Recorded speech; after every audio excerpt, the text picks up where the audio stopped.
And I am live. How's everyone doing? Welcome to the Solution Podcast, everyone. Usually I say, and we are live, but unfortunately, not unfortunately, they should be joining me any moment now. We have a video to react to.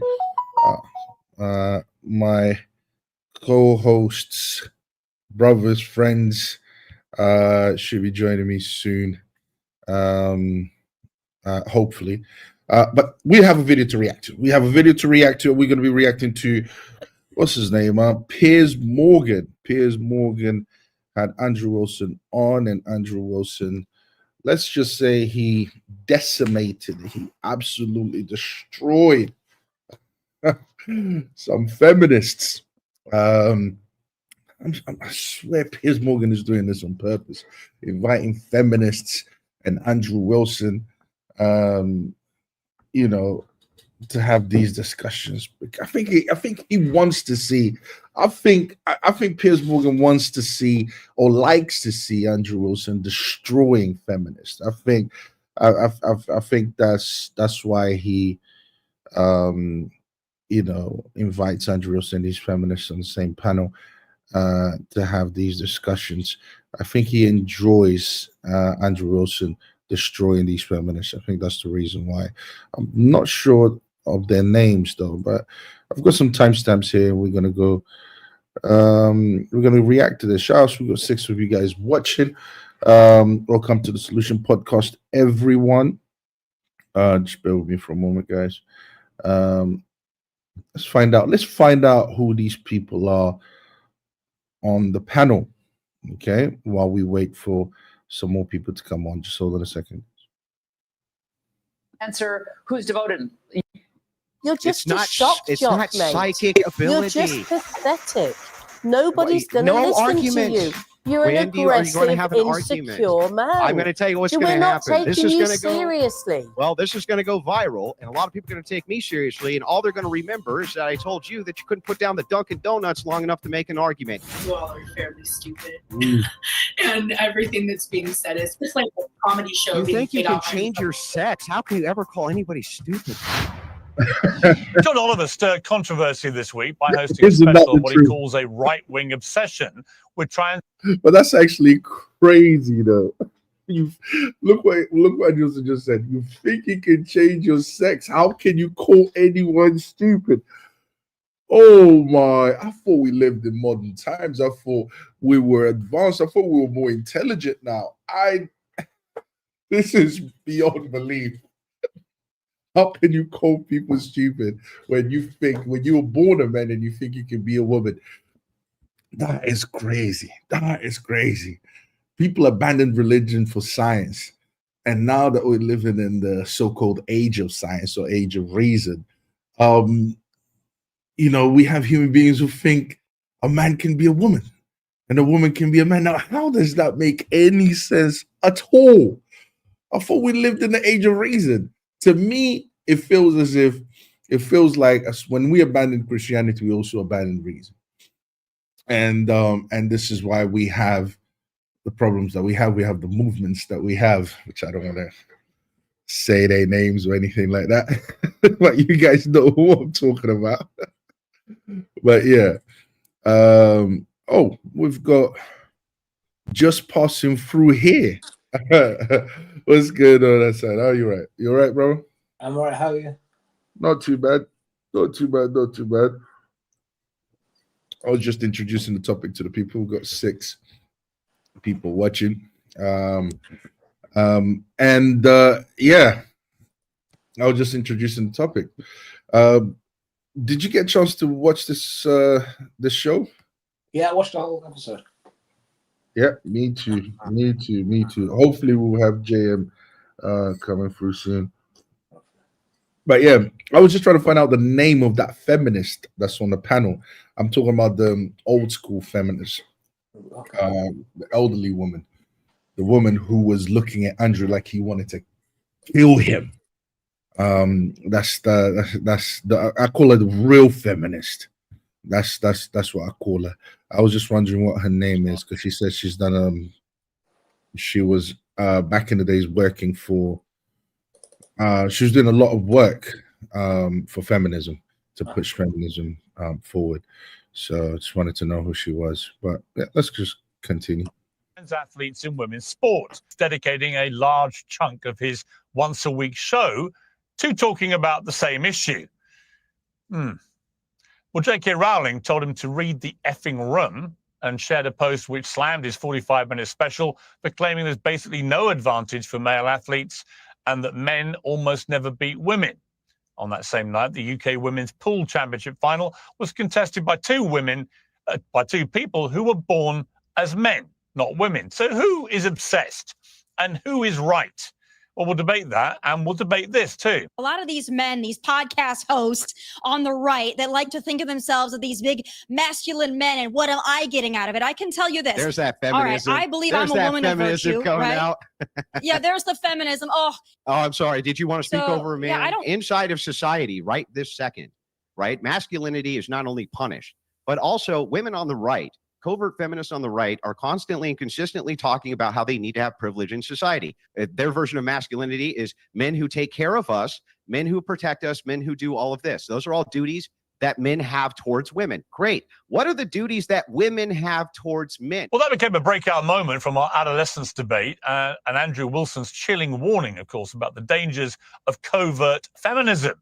Well, we have a panel of feminists, covert and otherwise, to debate. The co-founder of Justice for Women and author of Lesbian, Where Are We Now?, Julie Bindel, the trans rights advocate, Stacia Underwood, the sports journalist and political commentator, Emily Austin, and the host of The Crucible, Andrew Wilson. Well, welcome to all of you. Julie Bindel, let me start with you with this whole issue of trans athletes in women's sport. I've been talking about this. What is a covert feminist? Hassan, you there? It's covert. It just means covert, as in they're not outwardly feminist, but they still support feminism in different ways. Are they conscious of it? Like, are they covert feminists, or can it happen subconsciously? It's not whether it's conscious or sort of unconscious or subconscious. It's just more of a case of they're presenting ideas that they present to be opposing feminism, but they actually supports feminism. So like the Red Pill, they're covert feminists because their ideals support feminist objectives. Yeah, what I meant was, for example, I know that I'm supporting feminism. I know that that's what I'm doing, but I don't want to come across as supporting feminism. I want to push feminism in a different way. So they are aware of what they are doing, you know. So the whole thing is actually planned out in their heads, so they are conscious of what they are actually doing. And I believe that there's two types. There are people who are like that and they are covert about it because they know that feminism is not popular or it can't be defended. And there's people who honestly, they follow feminism and they're not conscious about it. They don't know. They just grew up in this society, and they subconsciously just going through the motions, just going through life, and they hold views that they've never thought through, they never thought about, they never pondered on what these views meant. They just go along with it, and these are the people that I would say subconsciously follow feminism without actually knowing anything about feminism. That's basically what I meant. All right, okay. But they're covert. Who's covert? These women he's talking to, the news reporter, this blonde lady. Oh yeah. I think the blonde lady. Forgot her name. I always forget names. I'm not good with names. I think the blonde lady's definitely covert. She's covert. Why do I think she's covert? She likes feminism. She thinks there's a good side to feminism. Yeah. There's feminism can be beneficial to women. But at the same time, she also understands that, feminism, there's also bad sides to feminism. But what she believes is that she can push the good side of feminism forward. And it's like we can ignore the bad side of feminism if we just push these. She doesn't understand that feminism is all bad. There's nothing good about feminism. From the first wave all the way up until now, there's nothing good about feminism. So, but she thinks in her head there is some good to feminism that can be used to benefit women. That's what she believes in her head, and she's wrong for that. That's why I think she's covert in that sense. She's covert in that sense. She really wants feminism because she's trying to do both. She's trying to push feminism and traditional values, and both just don't mix. It's like oil and water. Are you ready for this? Yep. Hold on. Where's JM? Oh no, a second. Shout out for JM because you don't want me to be here. Huh? You're shouting out for JM. Where's JM? No, I thought he was going to join us, isn't it? Hold on. Oh, yeah. Okay, my first timestamp. Let's go. As you have for many years, and we've reached a point where the current president of the United States has basically announced a total ban on any trans athletes competing in women's sport, including the upcoming global events happening in the United States, which is great. But it seems to me utterly astonishing that we have John Oliver, who's a fellow Brit, who is...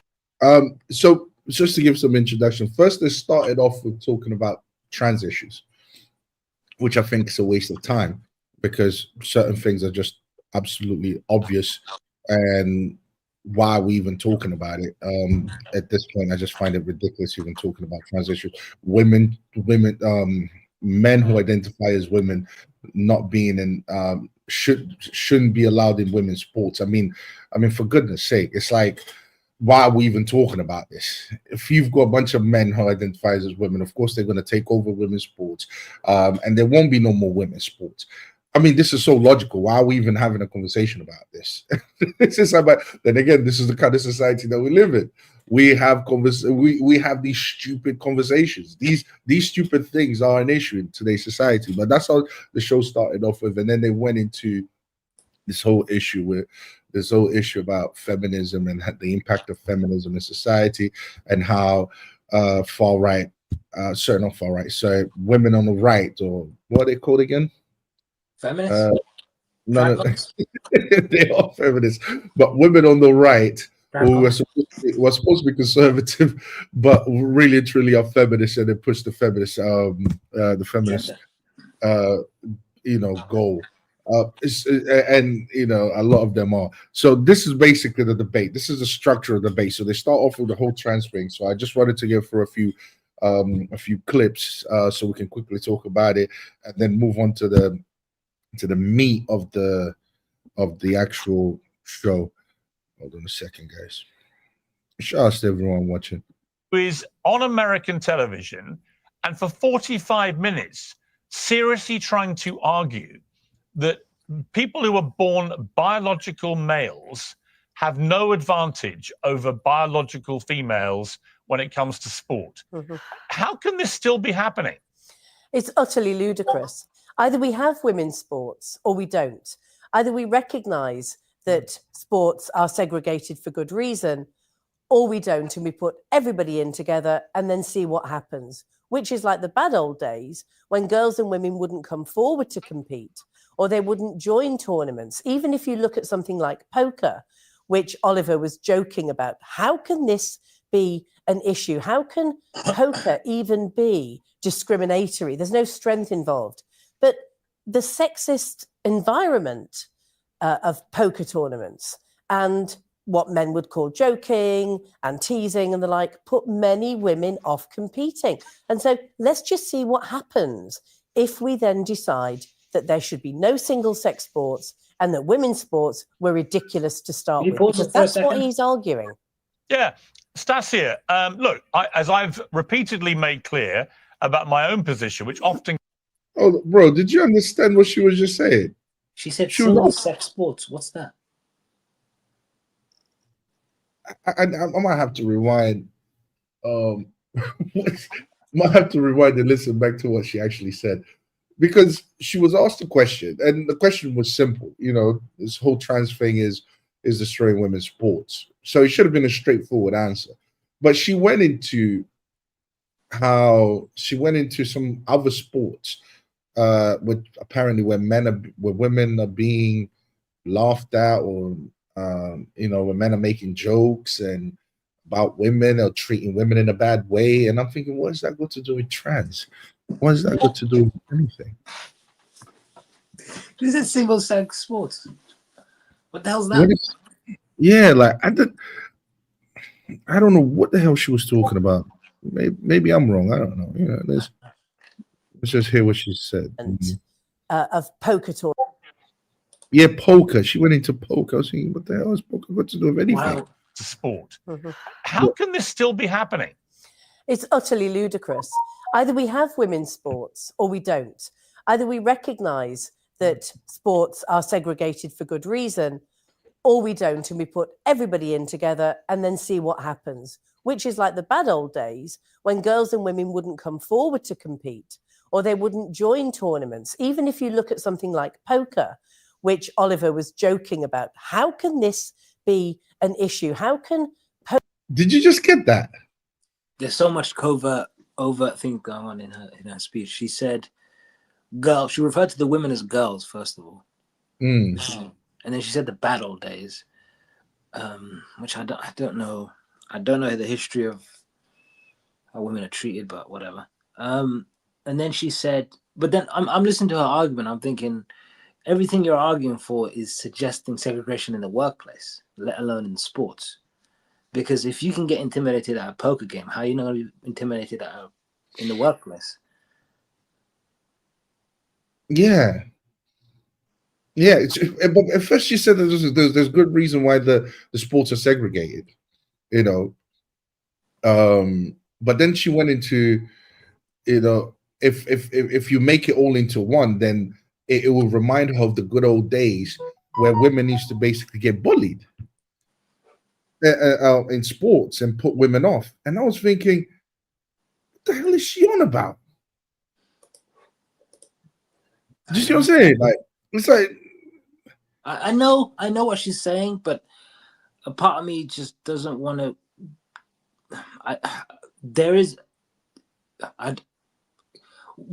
Anyway, I'll let you finish. yeah, like I didn't get that. I didn't get that at all. I really didn't get that. That didn't make any sense to me at all. I don't know what the hell she was talking about. She managed to somehow like use it against men. She managed to turn it all around, and she managed to turn it against them. It doesn't. Hold on a second. Let's carry on. These feminists are crazy. good reason, or we don't, and we put everybody in together and then see what to sport. How can this still be happening? It's utterly ludicrous. Either we have women's sports or we don't. Either we recognise that sports are segregated for good reason, or we don't, and we put everybody in together and then see what happens, which is like the bad old days when girls and women wouldn't come forward to compete, or they wouldn't join tournaments. Even if you look at something like poker, which Oliver was joking about, how can this be an issue? How can poker even be discriminatory? There's no strength involved. But the sexist environment of poker tournaments and what men would call joking and teasing and the like put many women off competing. And so let's just see what happens if we then decide that there should be no single-sex sports and that women's sports were ridiculous to start with, because that's what he's arguing. Yeah, Stasia, look, as I've repeatedly made clear about my own position, which often gets completely misconstrued, as I think does Julie's, as I think does J.K. Rowling and everybody else. You know, my position is that I absolutely respect people who are trans. I respect people who are trans' rights to fairness and equality and safety. I want trans people to have the same fairness, equality and safety. I hate when Piers Morgan does this. He goes on this tangent, this huge speech about how he respects trans and he respects and blah blah. Just in the end to turn around and say, "But I don't agree with it because, I don't agree with trans people joining women's sports." I hate when he does this. We always have to hear this long speech. Sorry, bro. I'm getting some background noise in the. I'm getting some background noise. Hold on a second. That I enjoy, or that my daughter enjoys, for example. So let's be clear about that. Nothing that I'm about to say is what some people try and frame it as transphobic, right? I'm not remotely transphobic. I am fully supportive of trans people's rights to lead the same life as the rest of us. However, and it's a big however, when it erodes, when the battle for trans rights to fairness, equality in particular, but also safety, when that erodes clearly women's rights to fairness and equality and safety, I have a big problem with that. And no place is this more glaring than in the sporting arena, where you see time and again now biological men who identify as trans, who were pretty unsuccessful competing against other biological men, and suddenly they're winning against women or taking Olympic places from women, etc., etc. And I think the UN came up. Let's move to the next timestamp. We get it. We get it, Piers Morgan. We get it. We get it. We get that little bit there. We get what you're trying to say, mate.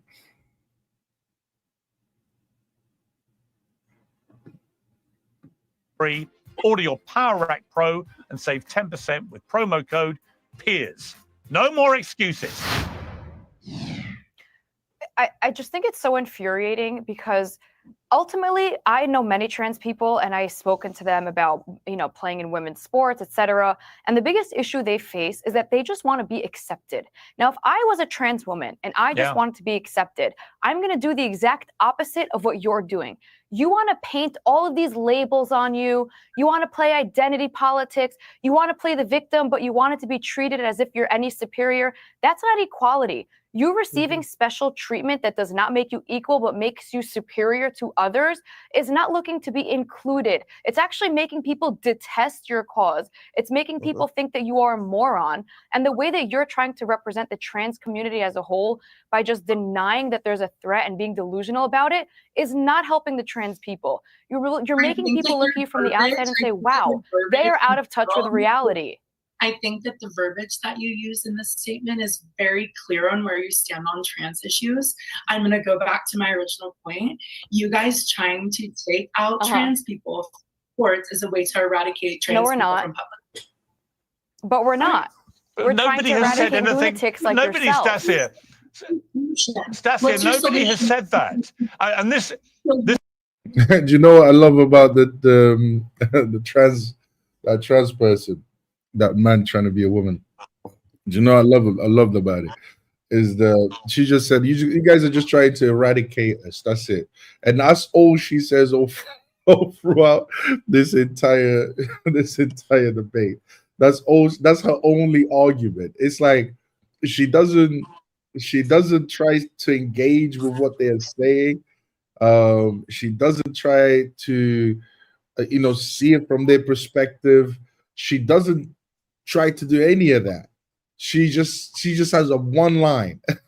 And this one line is, you guys are just trying to eradicate all trans people. Yeah, go ahead, bro. Yeah, I was gonna comment on that, but I needed to ask you a few questions. I think your phone was going off, so I'll let you do that thing. So I'm just gonna wait here until you're ready.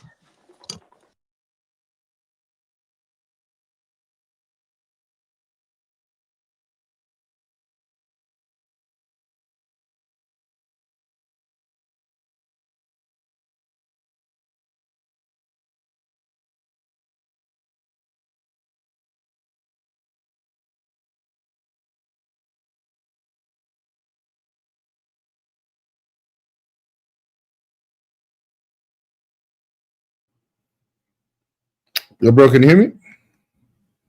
Yeah, I can hear you. Yeah. Sorry, what happened, bro? Sorry, got distracted. Yeah, I think I heard your phone ringing. But It's basically what was I saying? So yeah, you referred to the lady as she, this trans person.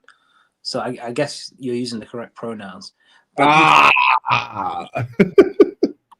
he. Yeah, sorry. I oh, messed up. okay.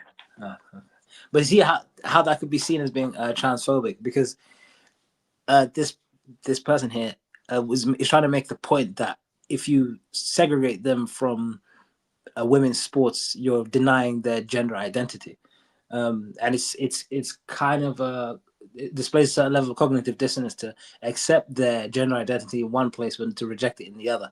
And what the lady, the feminist lady, the older feminist lady, she was arguing that women, women could go back to the bad old days where they're not able to compete and participate. Well, the argument is that if you recognize trans women as women and then you deny them the ability to compete in women's sports, isn't that the same as what used to happen to feminists in the bad old days or the good old days, as she said? Yeah. Hold on. Run that back. Run that by me again. Okay. So trans women are seen as women everywhere else. But then when it comes to women's sports, they're not considered women. Well, then the feminist idea, or the problem that feminism was fighting against in the past, was that women weren't allowed to compete because it was a men's only space. It was a gender specific space. Even in the case of poker and such like this, where women wouldn't feel comfortable participating because they didn't have their own place within sports. Now that that's carved out and it's established, well, if you That's right. recognize trans women as women, and then there are women's sports, so why can't trans women be in women's sports if they're women everywhere else in society? I'm sorry, I have to give you a big clap for that. That was beautiful. That was beautiful. That's exactly what's going on. That's exactly what's going on. That's the logical conclusion. That is the logical conclusion. Why you can't say, okay, I recognize you. You can't say I recognize you. Even though you're a man, I recognize you as your woman, I recognize your identity, I recognize all of that, and I'm going to treat you as if you are a woman, even though you're born a man, and then say, okay, but we can't do that in the sports field. We can't go into sports, and you can't be a woman in the sport. You can be a woman everywhere else in society. You're treated as one. Well, I don't treat them as that. To me, they are men. But when it comes to sports, well, we can't treat you like that. That's crazy. That is crazy. Because they're not women. I've got to question that. How do you know they're not women? Yeah. How do you know they're not women? Because I'm sorry, but this whole trans ideology, trans movement, it's all about you identifying with whatever it is that you feel you are. That's what it's all about, right? If a person, this is what society is saying, it's okay. Okay, if you identify yourself as a man, then you are a man. If you identify yourself as a woman, then you are a woman. If you identify yourself as a cat, then you are a cat, or whatever, right? Okay, well, we have to respect that. If we're going to take that seriously and we're going to pass laws on that, then you can't deny them the right to participate in women's sports. You just can't. It makes no sense. What you're basically saying is that they're not real women. Well, I know they're not real women because my Christian ideology tells me that these people are not real women. They are men pretending to be women or women pretending to be men. I know they're not real women. I go back by the Christian ideology that informs me of that. But if you guys who are atheists and liberals but believe that these people are really women, if you want to ignore biology, if you want to ignore science, if you want to ignore objective reality, and give into what a person subjectively feels, then I'm sorry, you're gonna have to consider them a woman or whatever it is that they feel, whatever it is that they identify with. You're gonna have to consider them even in sports. Come on. Common. What's it called? He said it's common sense. No, it's not. Common sense. No, it's not. It's not common sense. It's not. If it was common sense, we wouldn't be having these problems. If we had common sense. Sorry, bro, I interrupted while you were talking. If we had common sense in the society, none of this would be happening. None of what we see in liberal societies happening. None of this would happen. Yeah, common sense is what's the word? There's a term. It's consensus, right? Common sense, meaning it's what the collective agrees upon. If the collective changes what they agree upon, as in, is there a God? Is there no God? Is there a life after death? Is there meaning? Is there this? Is there that? Then common sense changes. Yeah. yeah, absolutely. It's not. I'm sorry, but it's not common sense. It really isn't common sense. I wish human beings, use their common sense. I think human beings have common sense. I think that's the conscience.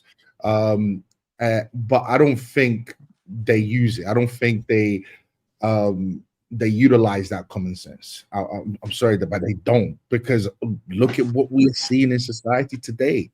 Okay, now if there were people who said, "Look, I identify as a woman," but a society didn't applaud them, society didn't validate them, didn't praise them, didn't pass laws, I would say, you know what? Okay, we need to help this person, right? We need to help this person because obviously this person feels like they are women. This man feels like he's a woman, and obviously is wrong. And when I look at society doesn't support that. Okay, so this person obviously needs help. All right, but that's not what we are seeing. We're seeing society, encouraging this type of stuff, validating this type of stuff. So nah.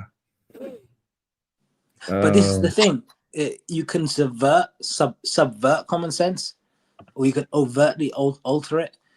This woman here with the blonde hair, I need to find out her name. I need to find all their names. I'll get it up in a second. She's subverting common sense. So these two, the transgender woman in the center, that's always got his mouth open or her mouth open or whatever. And, his mouth open. And then the older lady, they're overtly trying to alter it by making very clear this is what it is. They're consistent in their approach and their target. The woman with the blonde hair, she's the one that is really being very covert, and that's how this conversation, and this is why Andrew did so well. He didn't let it slide, because the first two are easy to argue against, but the woman in all black with the Star of David on her necklace, she's the one that is subtly trying to shift the argument, and because she caves in it near the end. Near the end, she makes clear that she has feminist ideals, and I think she even mentioned it at the beginning. She said, I don't know if she's made it here, but she said she doesn't mind the idea of trans people. She recognizes that she believes in trans women and things like this, but she doesn't want them in sports, and that's where the disingenuous covert aspect comes into it. It's like, if you recognize trans women, accept them into sports.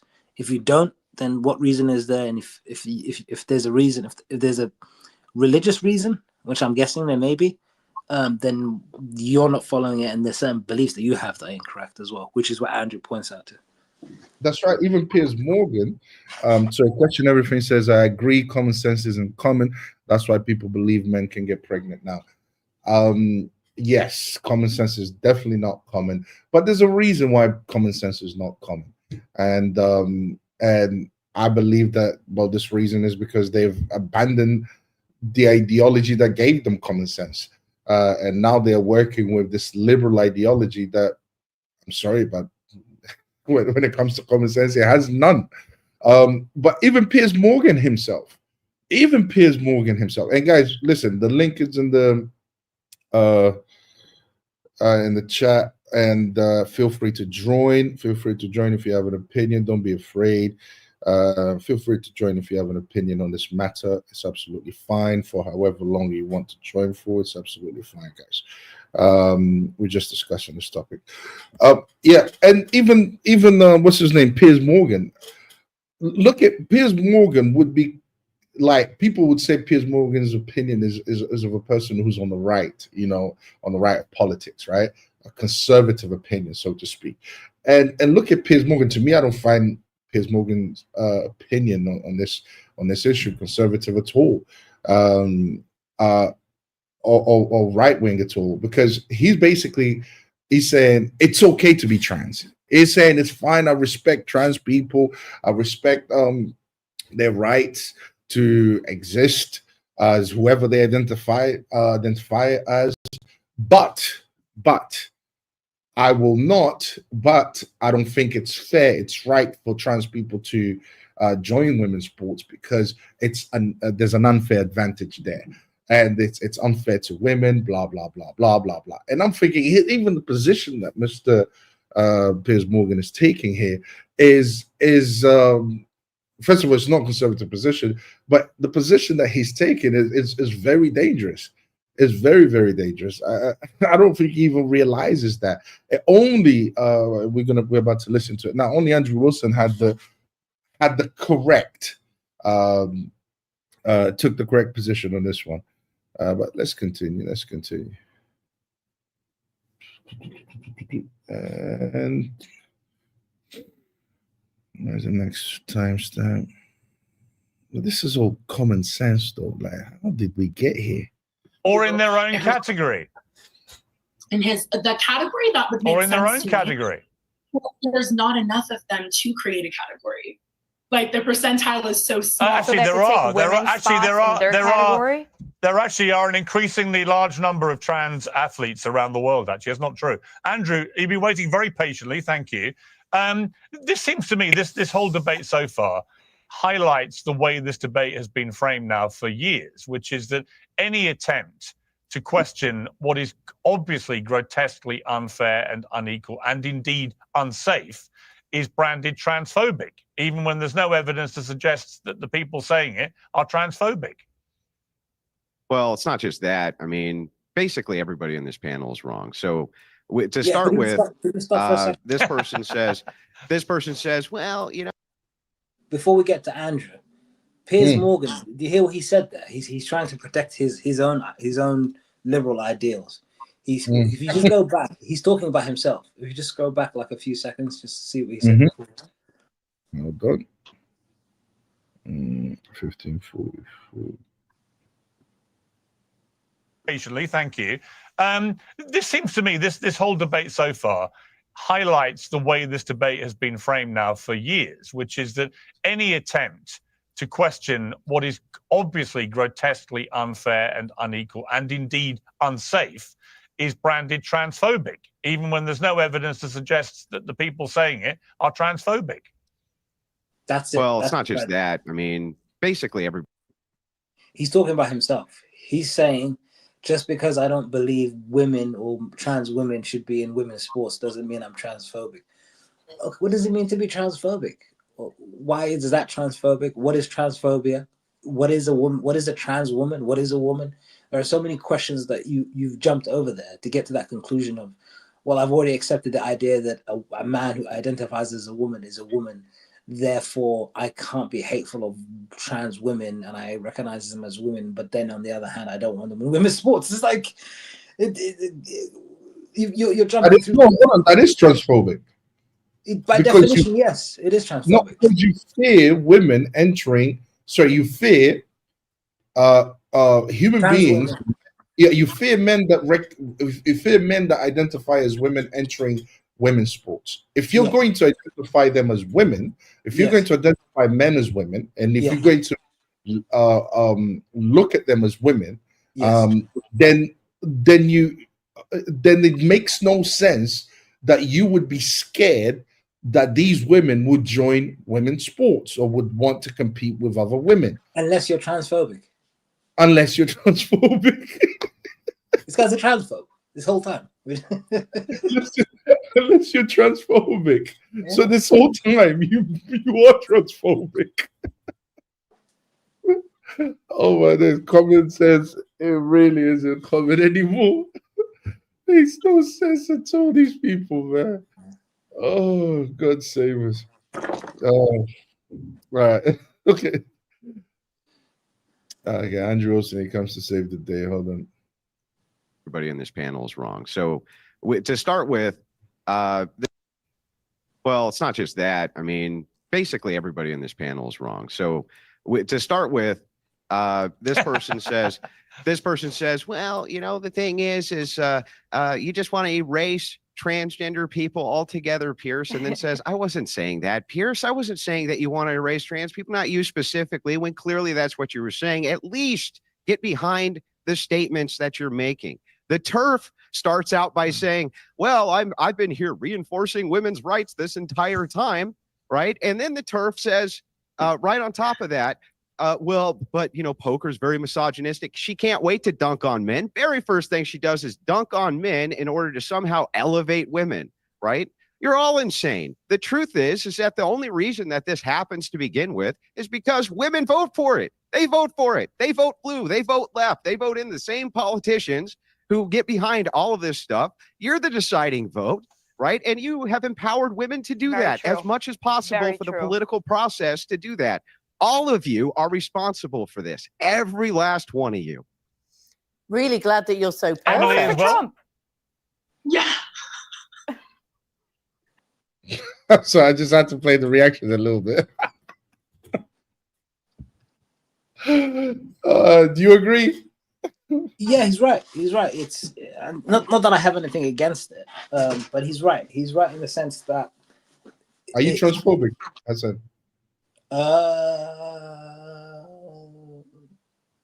That's a good question. Technically, yes. Technically, yes. That's good. That's good. I'm transphobic too. Hi, nice to meet you. But I'm transphobic in the sense that I don't recognize the idea that trans women are women. I consider them to be men who identify as women in most cases. Sorry, I interrupted you while you were in the middle of saying something, but just quickly, I just want to say this. I am transphobic, guys. I do fear for a person or a man that wants to identify themselves as a woman because biologically they are men, they're not women. So when a man has that idea in his head that is a woman, I do fear for them because I believe that to be dangerous for them, not good for them. So I am the most transphobic person you'll ever meet in your life. 100% I am transphobic, guys. All right. Yes, bro. So you in the middle of saying something. I forgot my train. What was I saying before that? That's my fault. I apologize for that. It was something about... Yeah, because he basically said women vote for this. The reason why it's women who are to blame is because they voted for this. They vote left, they vote Democrat, they vote blue. I don't know if it's true though. The statistics suggest that it's predominantly women who voted for the right in the last election for Trump. So it's Trump. More women voters voted for Trump than women voters voted for Kamala Harris, and I think it's the same in the last election. So I think in America, I don't think it's that true.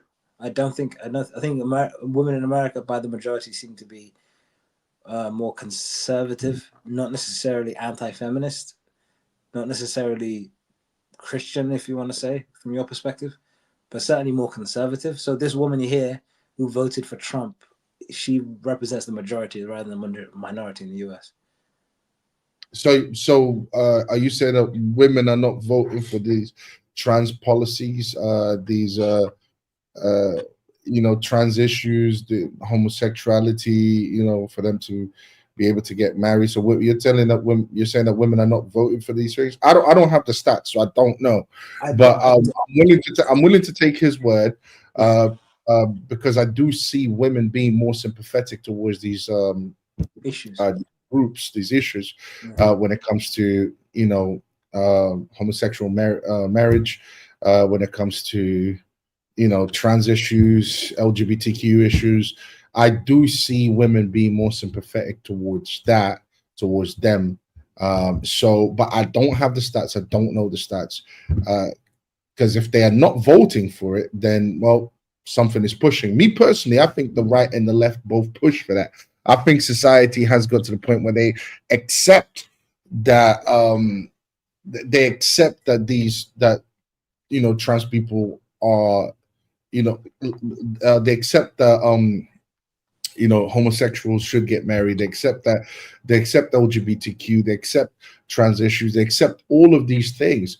So to me, I mean, I don't think there's a difference there between the right and the left when it comes to these issues. I don't think the right is necessarily trying to make homosexual marriage illegal. I don't think that's what the right is trying to do at all. I think overall, in terms of the liberal ideals from your perspective, I think you're right. It's the right and the left from your perspective. But in terms of pushing specifically trans ideology, trans identity, LGBTQ, I don't think it's fair to say it's women pushing this. I think it's actually a bit of a cop-out, because I think if you look at the stats, it's, from what little I've seen, it's more men involved in this than it is women. That's something that I would have to look into to find out who's voting more for trans issues, trans ideology, LGBTQ ideology, and all of that type of stuff. I can't pinpoint, but when it comes to and I don't think I wouldn't have a problem if even with men voting for this type of stuff. I wouldn't even have a problem with that. That I would believe in that, because people are so liberalized these days. People in the West are so liberal. A lot of men don't see an issue with these. So what if they're homosexuals? If we can get married, they can get married. That's usually their attitude towards it. I don't think men are necessarily against it, personally. So I would disagree with thingy in it. But then again, I don't know the stats. If the stats does come out that when more women are thingy voting for this type of stuff, then he would be right. But me personally, I don't think men are necessarily not voting for this type of stuff. I think men don't really care whether trans people are they don't care about trans ideology. They don't care about homosexual marriages and all of that type of stuff. I mean, the liberal men I'm talking about. I'm not talking about the Christian guys or the guys who believe in a Christian ideology. I don't think, are there any other religions do you think that oppose this? Question everything. Question everything. How you doing? Welcome to the. Good. Thank you for having me. Oh, you're very welcome. You're very welcome. What's your opinion on this? Yeah, I watched this video in its entirety, and I agree with a lot of what Andrew said. I I think feminism has just taken things way too far, especially with trans stuff and men being in women's sports, and I don't agree with all that. Do you think more women vote for trans ideology, LGBTQ? Is it more women voting for these issues than men? Not, I wouldn't say specifically those issues, but I would say as a general trend across the West, you have men who are leaning more to the right, but women are leaning more to the left. Do we have any stats to back that up, though? Yeah, I can probably find something. Okay, that would be interesting. That would be interesting to find out, because I find that men are so liberal these days that they don't care either way. They don't care about these movements, these LGBTQ movements. I just don't see it. Most liberal men don't really care about that. You'd have to be a Christian man or someone from the Christian ideology who takes his ideology, Christianity, serious, to be kind of like against this type of stuff. But most men, I'm sorry, but they're liberal. They don't care whether homosexuals get married or not. What do you reckon, Hassan? Well, from what I've looked online just now, I think 70% of trans kids come from a two-parent household. So this is why I kind of don't buy the idea that it's women pushing this. There's a man involved in a lot of this as well. Men are probably more so involved in the pushing a trans ideology and LGBTQ and things like this, to be honest with you. No, I agree. I agree with question everything on the sense that he says the general consensus is that women tend to lean towards the left more than the men, and the men tend to lean towards the right. I can see that, but when we do have to kind of like be a bit more objective about it, meaning we do have to look into the stats and really see if that is the case. Because thingy, what's it? Because no one challenged Andrew Wilson when he stated this.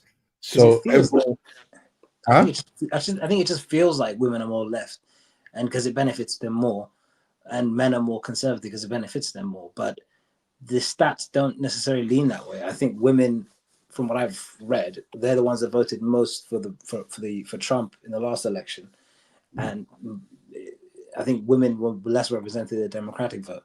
So it's more assumption in my mind, and it's more like common sense to assume that women would be more left, but it may not be true.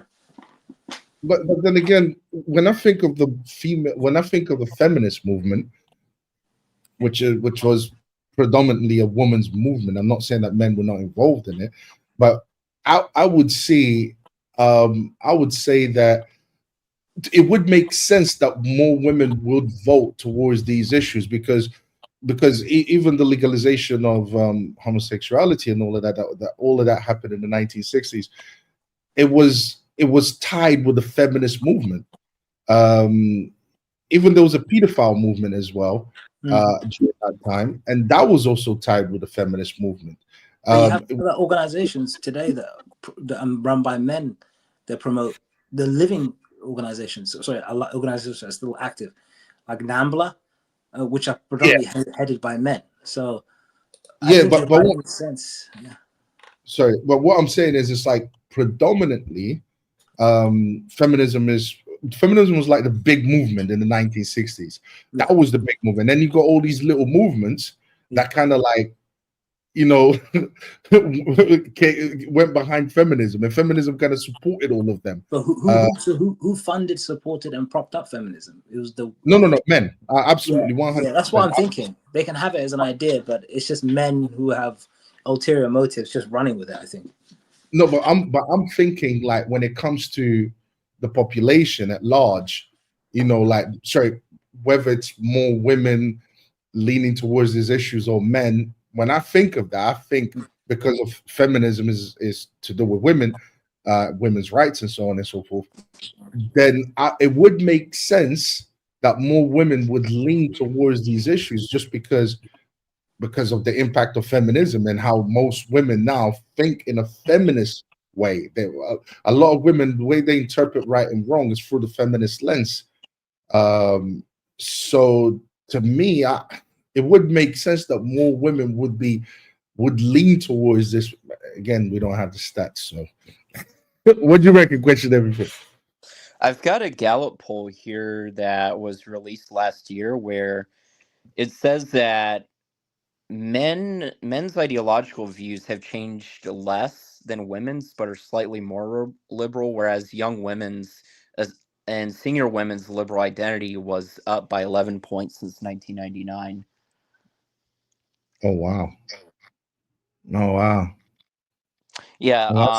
Why don't we see more men fighting this then? Huh? So why don't we see more men? Why don't I see more liberal men fighting these ideologies? Like fighting against them or for them? No, fighting against. So, for example, more men speaking out against, for example, same-sex marriage, for example, feminism, no-fault divorce, or abortion. Abortion. That's a huge one. Yeah. I don't see enough liberal men. I'll be honest. I don't see enough liberal men kind of contesting this. It's like you have to be a Christian for you to be against these things, because otherwise I really don't see it. Maybe I'm not, I don't know. Because you might be a transphobe if you fight against these things, and nobody wants to be a transphobe. Even Piers doesn't want to be a transphobe. I am a transphobic though. Well, I mean, I find it difficult because I have these kinds of conversations in real life with people. I'm conservative, but I have some friends who are liberal, and we go to these discussions, and all I hear is just the same arguments that they give. Like, oh, you can't tell a woman what she's allowed to do with her body, and it's all just nonsense. But I find that they give off the impression in a way of someone who's never actually contended with or thought through any of the arguments against their positions. But it's a good point, though. In a liberal society, why can a man tell a woman what to do with her body? Well, No, if you believe in certain things like people have a right to live and not be murdered, and that right extends to the unborn baby, then it follows you can't kill unborn babies. Oh, so it's about abortion, is it? Oh, okay. Yeah. No, yeah, it would. Yeah. I mean, my body, my choice when it comes to abortion is nonsense. It's pure nonsense. No, it took a man's body to for that to happen. You didn't get pregnant by yourself. What are you talking about? The problem, I think a big reason why more people are in favor of this sort of thing is the left has the pro-legal abortion side has a monopoly over the language used to describe the issue. So when you turn on the TV and people talk about this issue, instead of calling it abortion, they might call it something like women's health care or reproductive rights or some other nonsense term. Covert. Yeah, well, we all know what it is, just call it what it is. And the same thing for baby. They'll, instead of saying it's a baby, they'll call it a fetus, or even worse, they'll call it a parasite. Parasite. Yeah. Parasite is becoming quite. It's scientifically false, but they call it that because they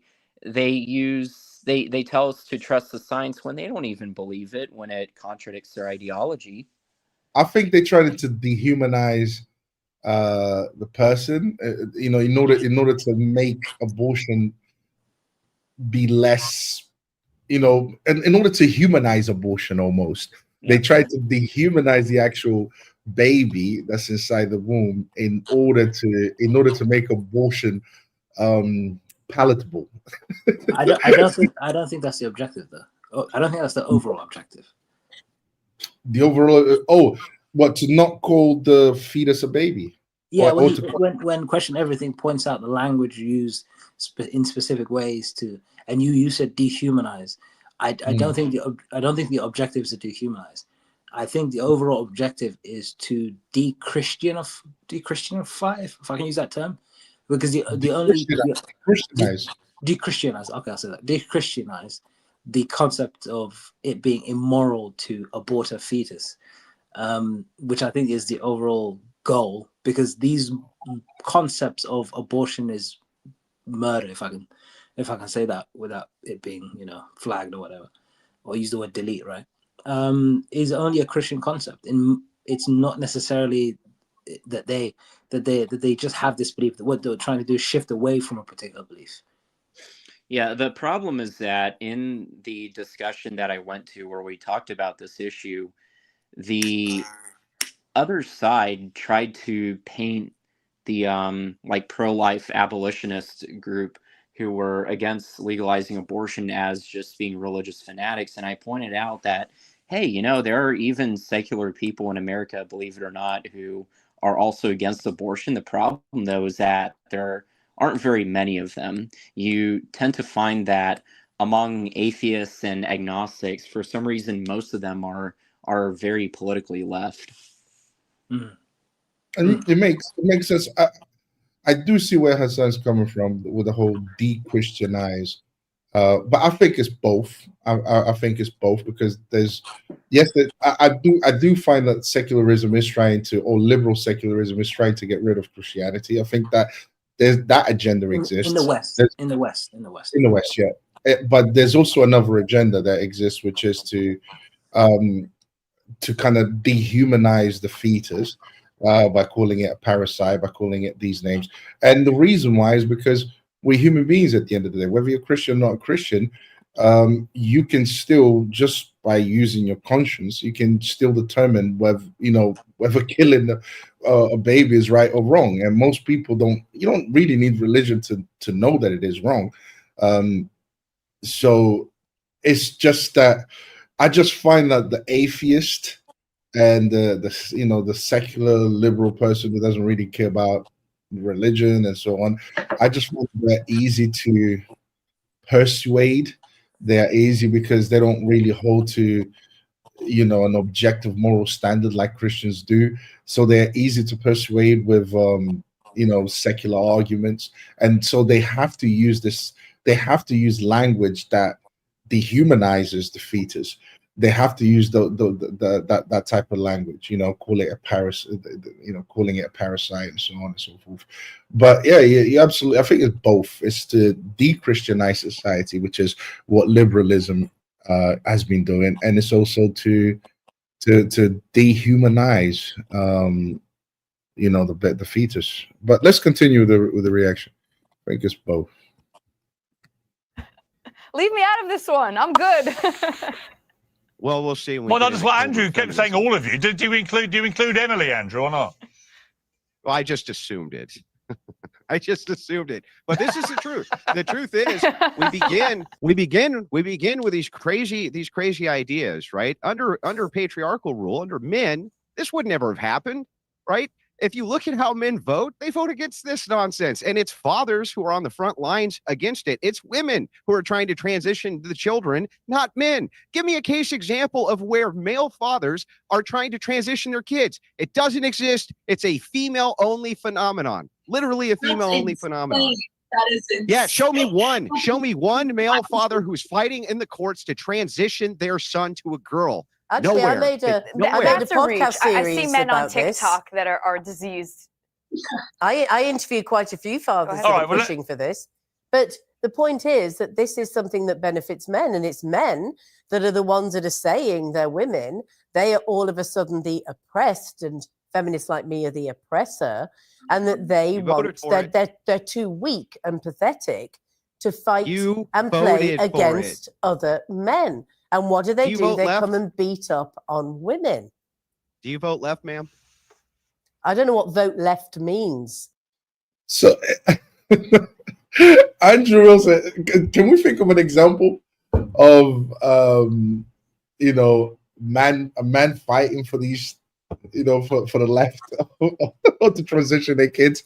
Can we think of an example, guys? D. Wade, that's one example. Who's that? I think Question Everything will know who D. Wade is.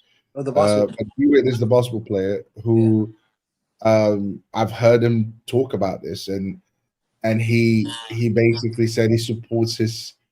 I think his son wants to be a girl. Same as Magic Johnson. His son's a trans person. Yeah, and these are So when he says that, I can't get behind Andrew Wilson on this because.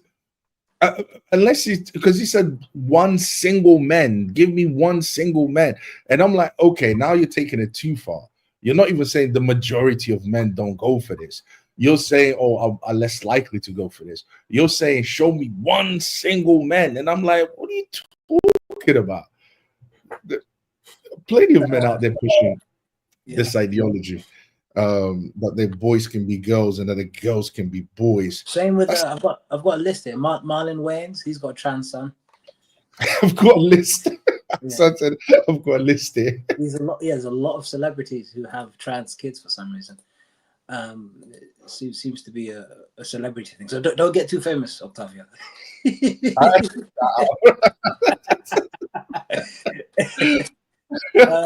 Megan Fox, she's got trans kids. Cher, she's got trans kids. Cher the singer. I think even Angelina Jolie's got trans kids. No. We're talking about the men. Oh, that's a good point. Okay, the men. So that's not easy to find. But there, if you just got, the lady's right. I think her name's Emily or something. The lady with wearing black. She said you go on TikTok and you go on social media. There's a lot of men with trans kids, like trans sons and trans daughters, and they're celebrating it on their TikToks, and it's quite common. Yeah, that's another thing that I was thinking about. Aside from famous people, there's also normal people on, especially TikTok, that platform there, where they are open about this type of stuff.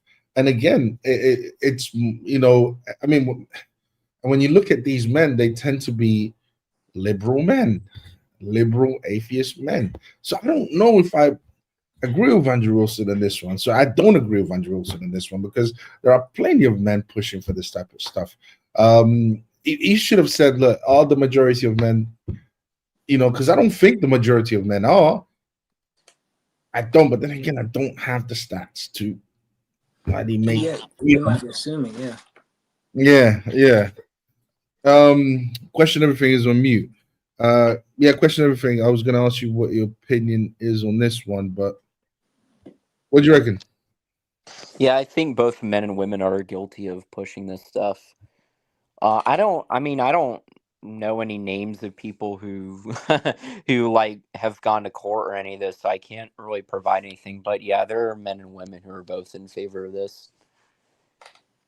It's both, isn't it? It's both. So I was like, Andrew, so he was doing so well until he said, show me one single, and I was like, well, there's another thing that I also disagreed with him on, where he said that he doesn't care if trans women beat the crap out of women in sports because it was women who voted for this to happen. And I don't agree with him there, because not every woman voted for this, but even if that's correct, like, it's not okay for women to get beat up by trans women in sports. I agree with you. And at first I agreed with Andrew Wilson, because what Andrew Wilson was basically saying, the sentiment behind it is, you voted for this, well, here's the consequences. So basically implying that you shouldn't vote for this type of stuff, because these are the consequences. And I could see what he was trying to say, but if most women are not voting for this type of stuff, if it's both men and women equally voting for this kind of nonsense, then you can't say that. But you're absolutely right. Women should not be getting beaten up in sports. But then again, it's like, why did we allow men to, why are women competing with these men? And why did we allow men to say they are women and compete in women's sports?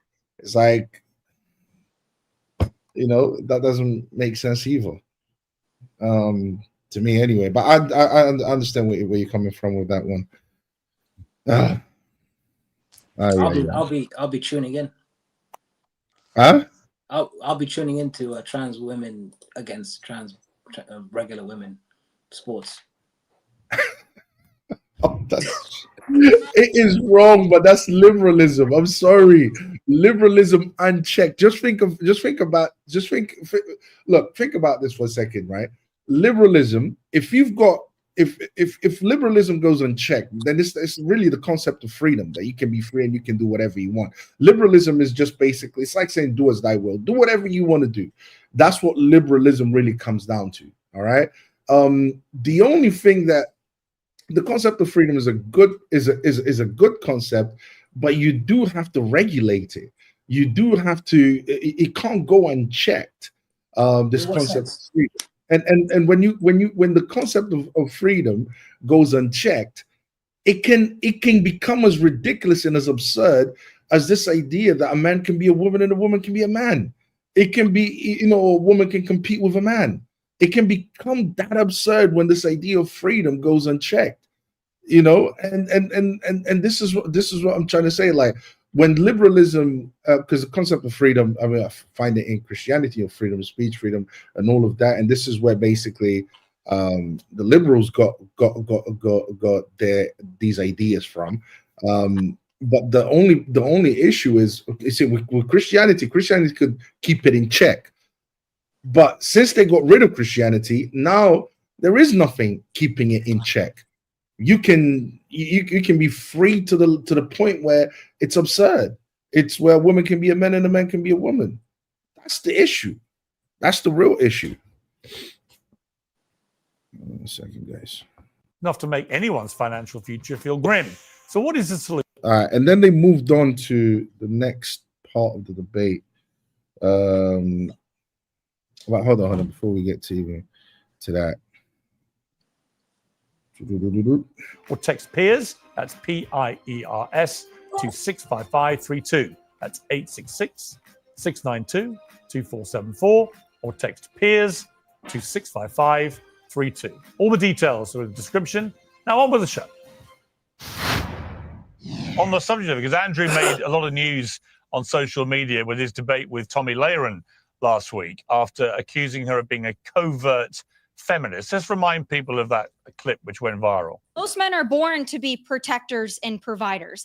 I can't imagine my dad saying, you know what, to my mom, you know what, I'm not going to be a protector and a provider unless you do this. That's not how real men operate. Real men are protectors and providers, and they marry women who hopefully have some virtue, but also bring a lot to the table as well, that are great mothers, great wives, caretakers of the home. There's nothing wrong with being a traditional wife and mother. So, Emily, where do you sit? Are you a covert feminist like Tommy? Did you agree with Andrew's assessment?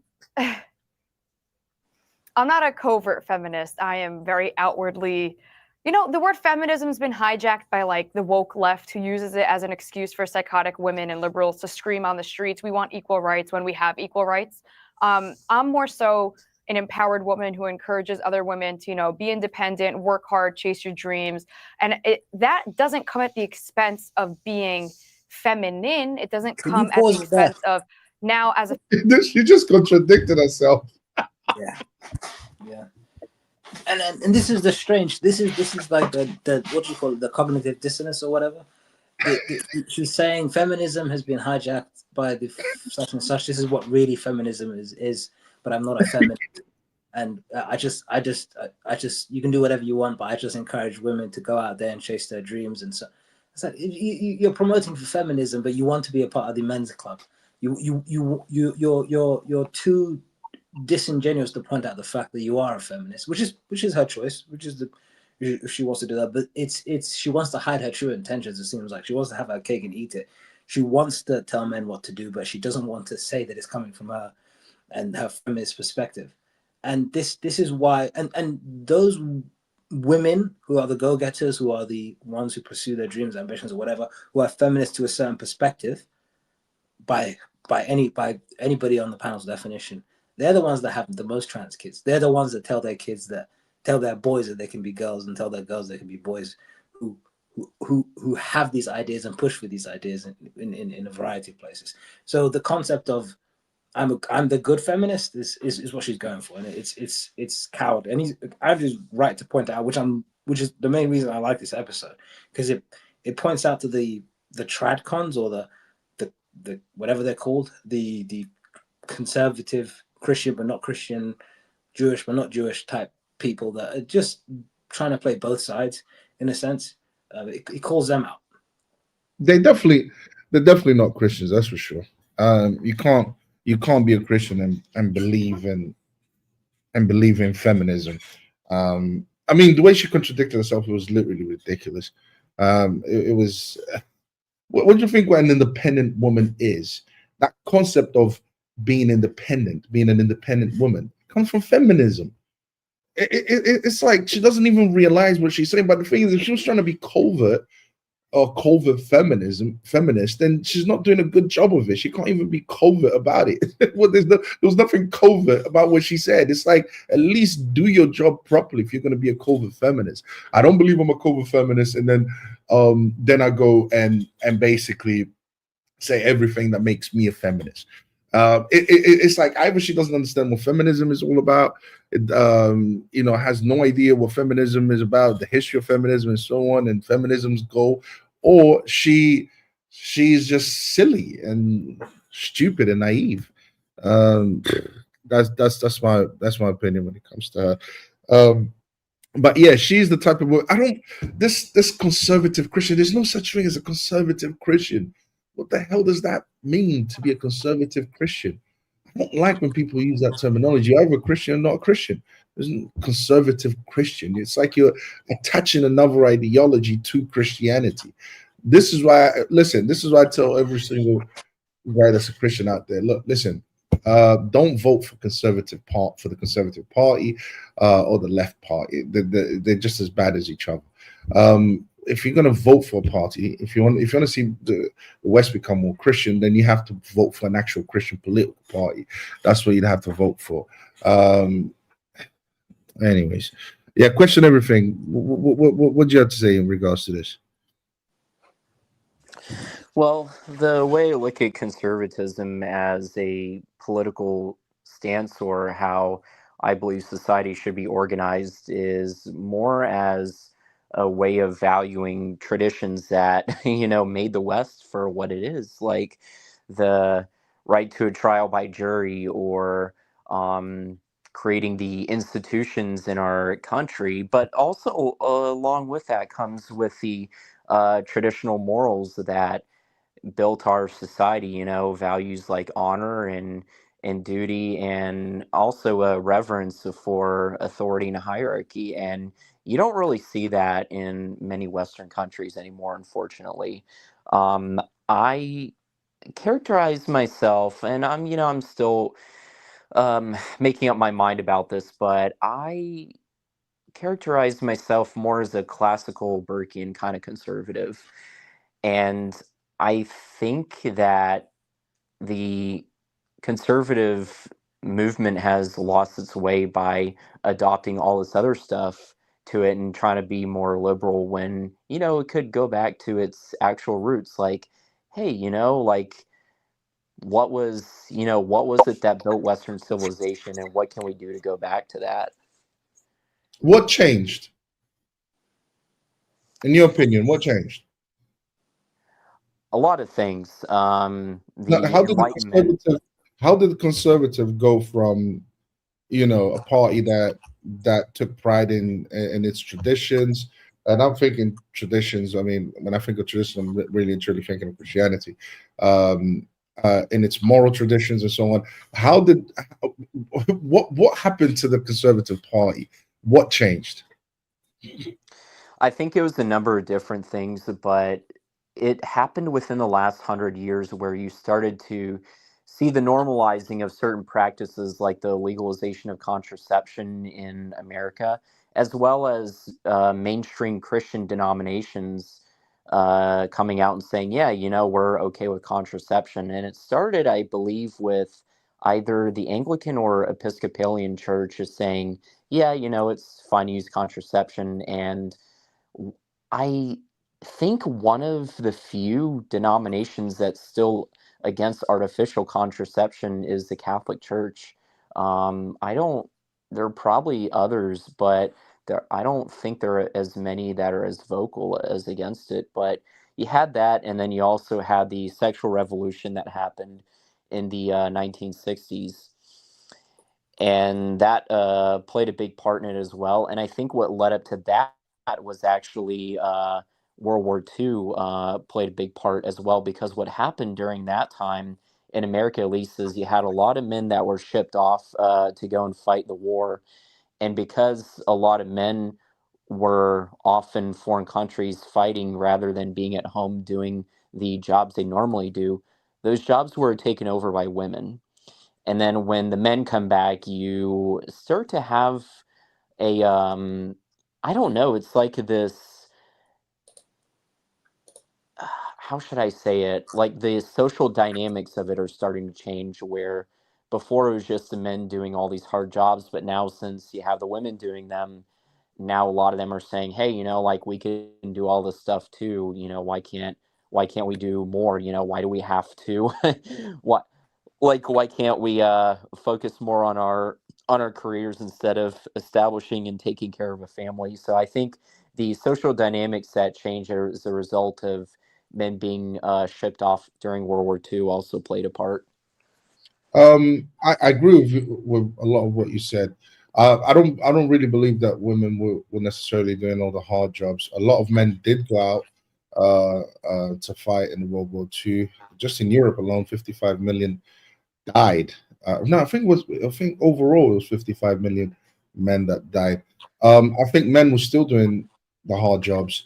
Women, I think feminism basically found an opportunity to be more represented in society, to further push their ideology. I think it was more of a propaganda. Feminism used this to use this more as a propaganda tool to push to basically push this this idea that women should be in the workforce and so on, and that women can equality between men and women, and a woman can do what a man can do, and so on and so forth. But I don't believe that women necessarily took over the hard jobs. But what I was basically saying is, it's like, I understand what you're saying, but the thing is, it's like, I mean, the Conservative Party, all they had to do is just say, look, listen, we still don't agree with what you call it, contraception. We don't agree with contraception. We don't agree with all of that. They could have stuck to their morals. This is what I'm basically saying. They could have said, well, no, it's wrong. We couldn't, everything that you've listed, they could have just turned around and said, no, we're going to stick to a moral. Since they have traditions, moral traditions, they should have just stuck to that. The Catholic Church did, for example. This is how the Catholic Church to this day don't believe in the contraception. And Pope John Paul II is the one who, at that time, he said this will be very dangerous for you to legalize contraception. It will lead to everything that's we currently witnessing in society today. And of course, when abortion was legalized, you can imagine what the Catholic Church had to say in regards to that. But just you see, if the Catholic Church could have said no, we're going to stick to our morals and we're not going to fall for it. Why couldn't the Conservative Party, you mentioned two Protestant churches, why couldn't they have done the exact same thing? I think the problem is that they, like every politician, they just want to get elected. even have some people on the right saying, if we go too far in this traditionalist direction, then you're going to push all these women away to the left. Yeah, I don't disagree with you at all. I don't disagree with you. They lost their way. They lost their way, and I think they lost their way because they would not the Conservative Party is not anchored in Christian values, in Christianity. They've abandoned basically what anchors their values, which is Jesus Christ himself. I think that's what basically happened. They lost their belief in that, and now no one knows the difference anymore between Conservative Party and the liberal and the left. No one can see any difference at all. They both believe in abortion. They both believe in all this degeneracy that we currently see in society. So what I would say to the Conservative Party, if they're trying to save themselves, is just go back to the ideology or the religion that gave you these values in the first place. Go back to that and stick to that. But that would mean them becoming almost like a Christian party, which a lot of people don't really like the idea of. But it's either that or self-destruction, or become like the left, which is what we are all seeing. Yeah, the problem is that we shouldn't let the left control the narrative. We shouldn't let the left control academia or control journalism and the messages that the media put out. And that's the problem, is when you have all these institutions that are dominated mostly by one political ideology, it's very hard for people in a minority position to make the case for their side. But because you have leftists in all these fields who, who run all these industries, it's hard for people on the right to make an argument. But I think the conservatives have to be, first have to figure out what the hell it is that they're even trying to conserve and what values they're trying to fight for, rather than just talking about what is that they're against. I mean, that's important too, but also talking about what it is that they're for. And I think what conservatives should be for is the traditions that made the West what it is, like valuing the family unit. That's I mean, you can't have a civilization without a sustainable family unit. Like what I grew up hearing, one of the messages that I heard is that the family unit is one of the basic building blocks of society. And Mm-hmm. if the conservatives paint themselves as being pro-family and being open to how do we take that value and translate it into uh, public policies, then they have to make the argument for that and also not let the left control the narrative on issues. Because if we go back to abortion, for example, okay, the left wants people to look at that issue through the lens of um, like feminism and through the lens of what they call bodily autonomy. But there are other ways of looking at that issue, such as how it impacts the family, how fathers are impacted, how unborn babies are impacted, how the rest of society is impacted with decreasing birth rates. But the problem is the left only wants you to look at the issue through their lens. And so conservatives, again, have to make the argument and see, hey, there's more than one way of looking at that issue, and the left should not have a monopoly on that. I think conservative, and Hassan, feel free to chime in. I Yeah. feel conservatives need to be against abortion. They need to go back to that instead of, for example, being lukewarm about these issues, being on the fence about these issues. I think they need to go back to saying, "All right, listen, abortion, contraception, all of that leads to the breakdown of the family unit, and it doesn't coincide. It doesn't agree with our traditions. So they need to go back to that. But when you're making a deal with the devil, when you're saying we are conservatives, but we're still okay with abortion, and we're still okay with contraception and so on and so forth. I mean, because the thing is, I'm also looking at the time.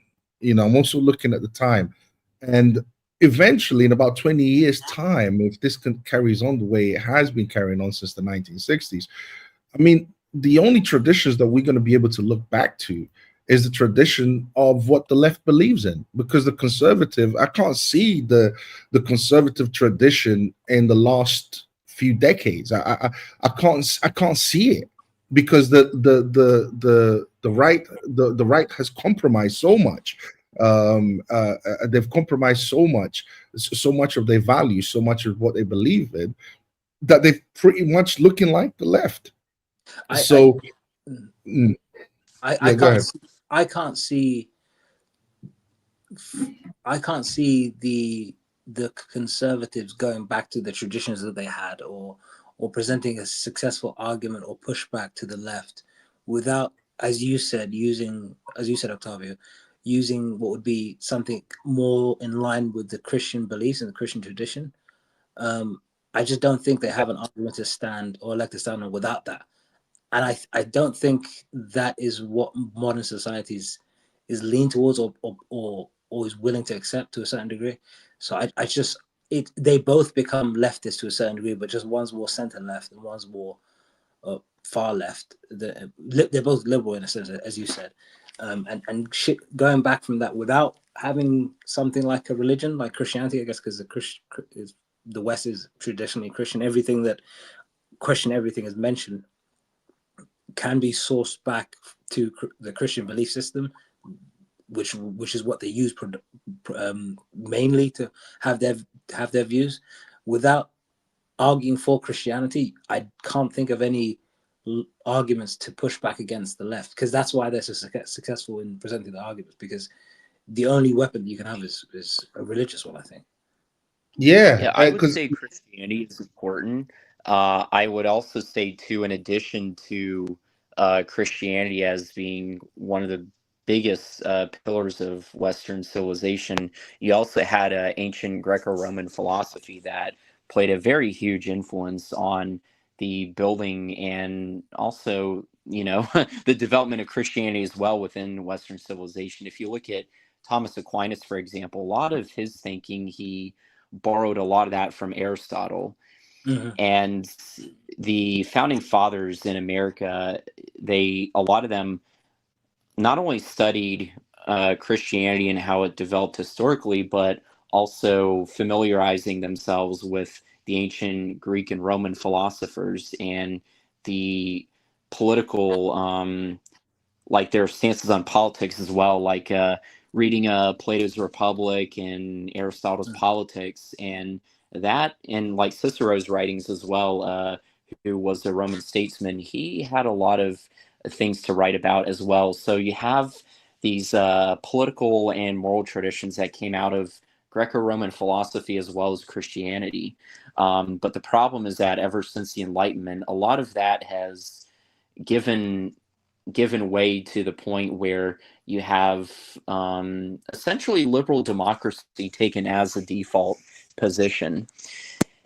And now whenever someone goes into mainstream academia or mainstream philosophy, you're either a continental philosopher or an analytical philosopher. Whereas if you are stuck if you want to defend these older, like, philosophical traditions like Aristotle or Plato or Thomas Aquinas, you're essentially in a minority.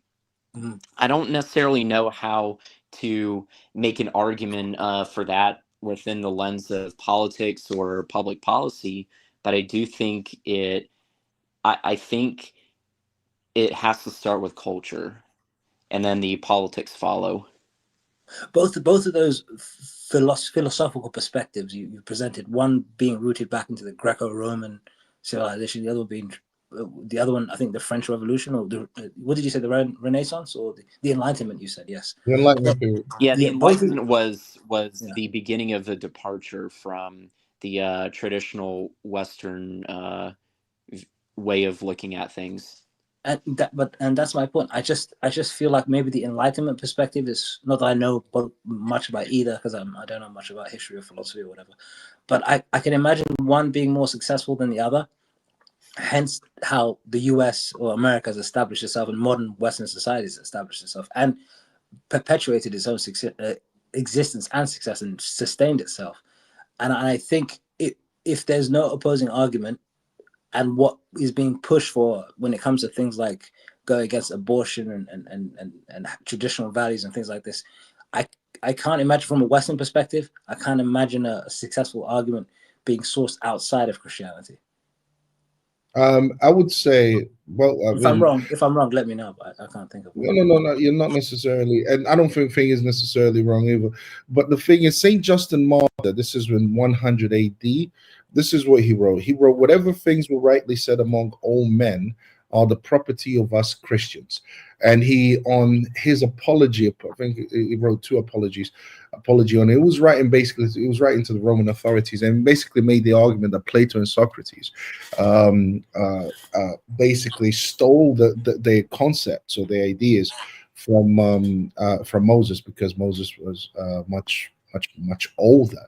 That's the argument that he was actually making, which I found very, very, very interesting. But there's no doubt that the Enlightenment period, if you just look at the Enlightenment writers, they were trying to get rid of Christianity. They hated Christianity. Not all of them, of course, but the majority did. They hated Christianity. So Christianity was the main thing that they had an issue with.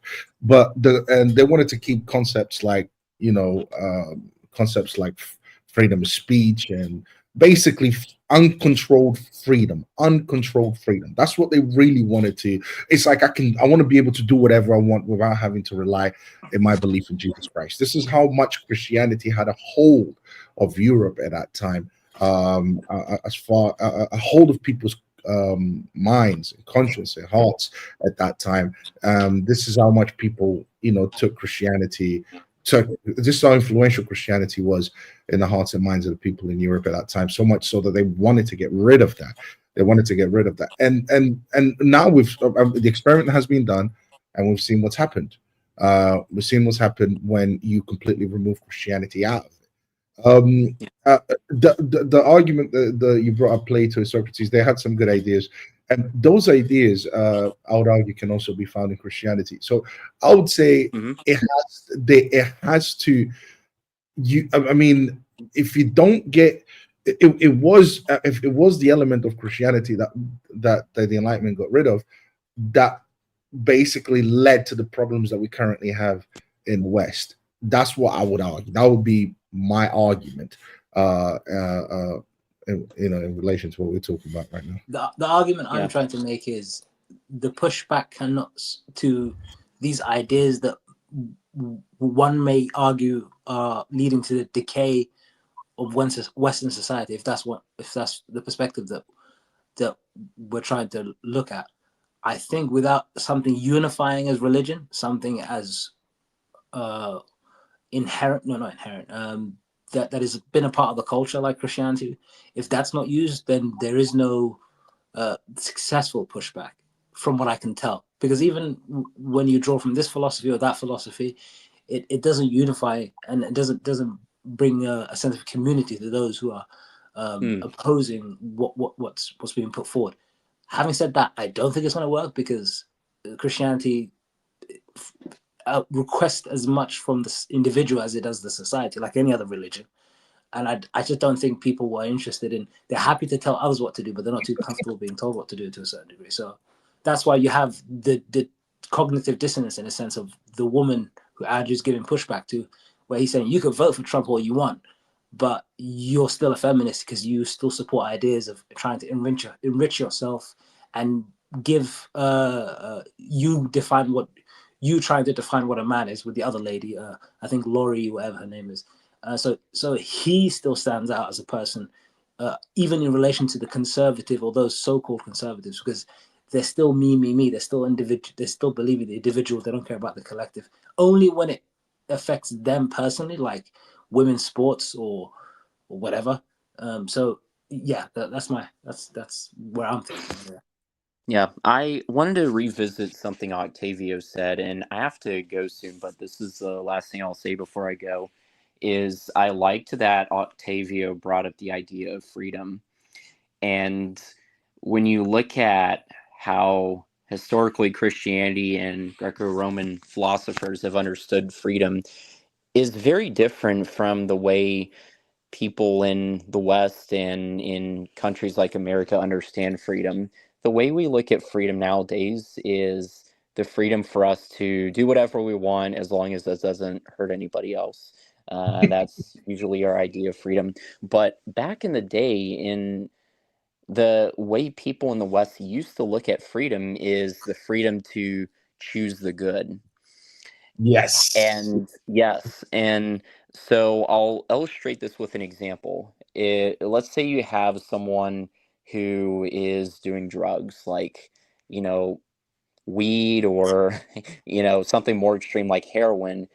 Over time, that person gets more and more addicted to the drug, to the point where it overrides their ability to choose to say no to that. I don't think any serious person can look at someone who's addicted to drugs like meth, cocaine, heroin, and say that person is free. That's completely absurd. And so I think in order for one way change could happen in our society is if people's perspective or mindset on freedom starts to change from, what do I have the ability to do? What is it that I want? And, can I do whatever I want, versus what is the good and what can I do to choose the good? But how do you get to that point, though? That point that I should care. That goes against the concept of individualism. It's the point that I should care towards my neighbor, because we live the look at society that we live in. No one cares about individualism is God. You know, we care about ourselves first. It's all about me. You know, as long as I'm all right, that's it. That's all that matters. But to get society to start thinking in terms to change the mentality, for society to start saying, you know what, there is an obligation on me to care for the poor, for the for the guy who's doing heroin, who's destroying their lives, and so on.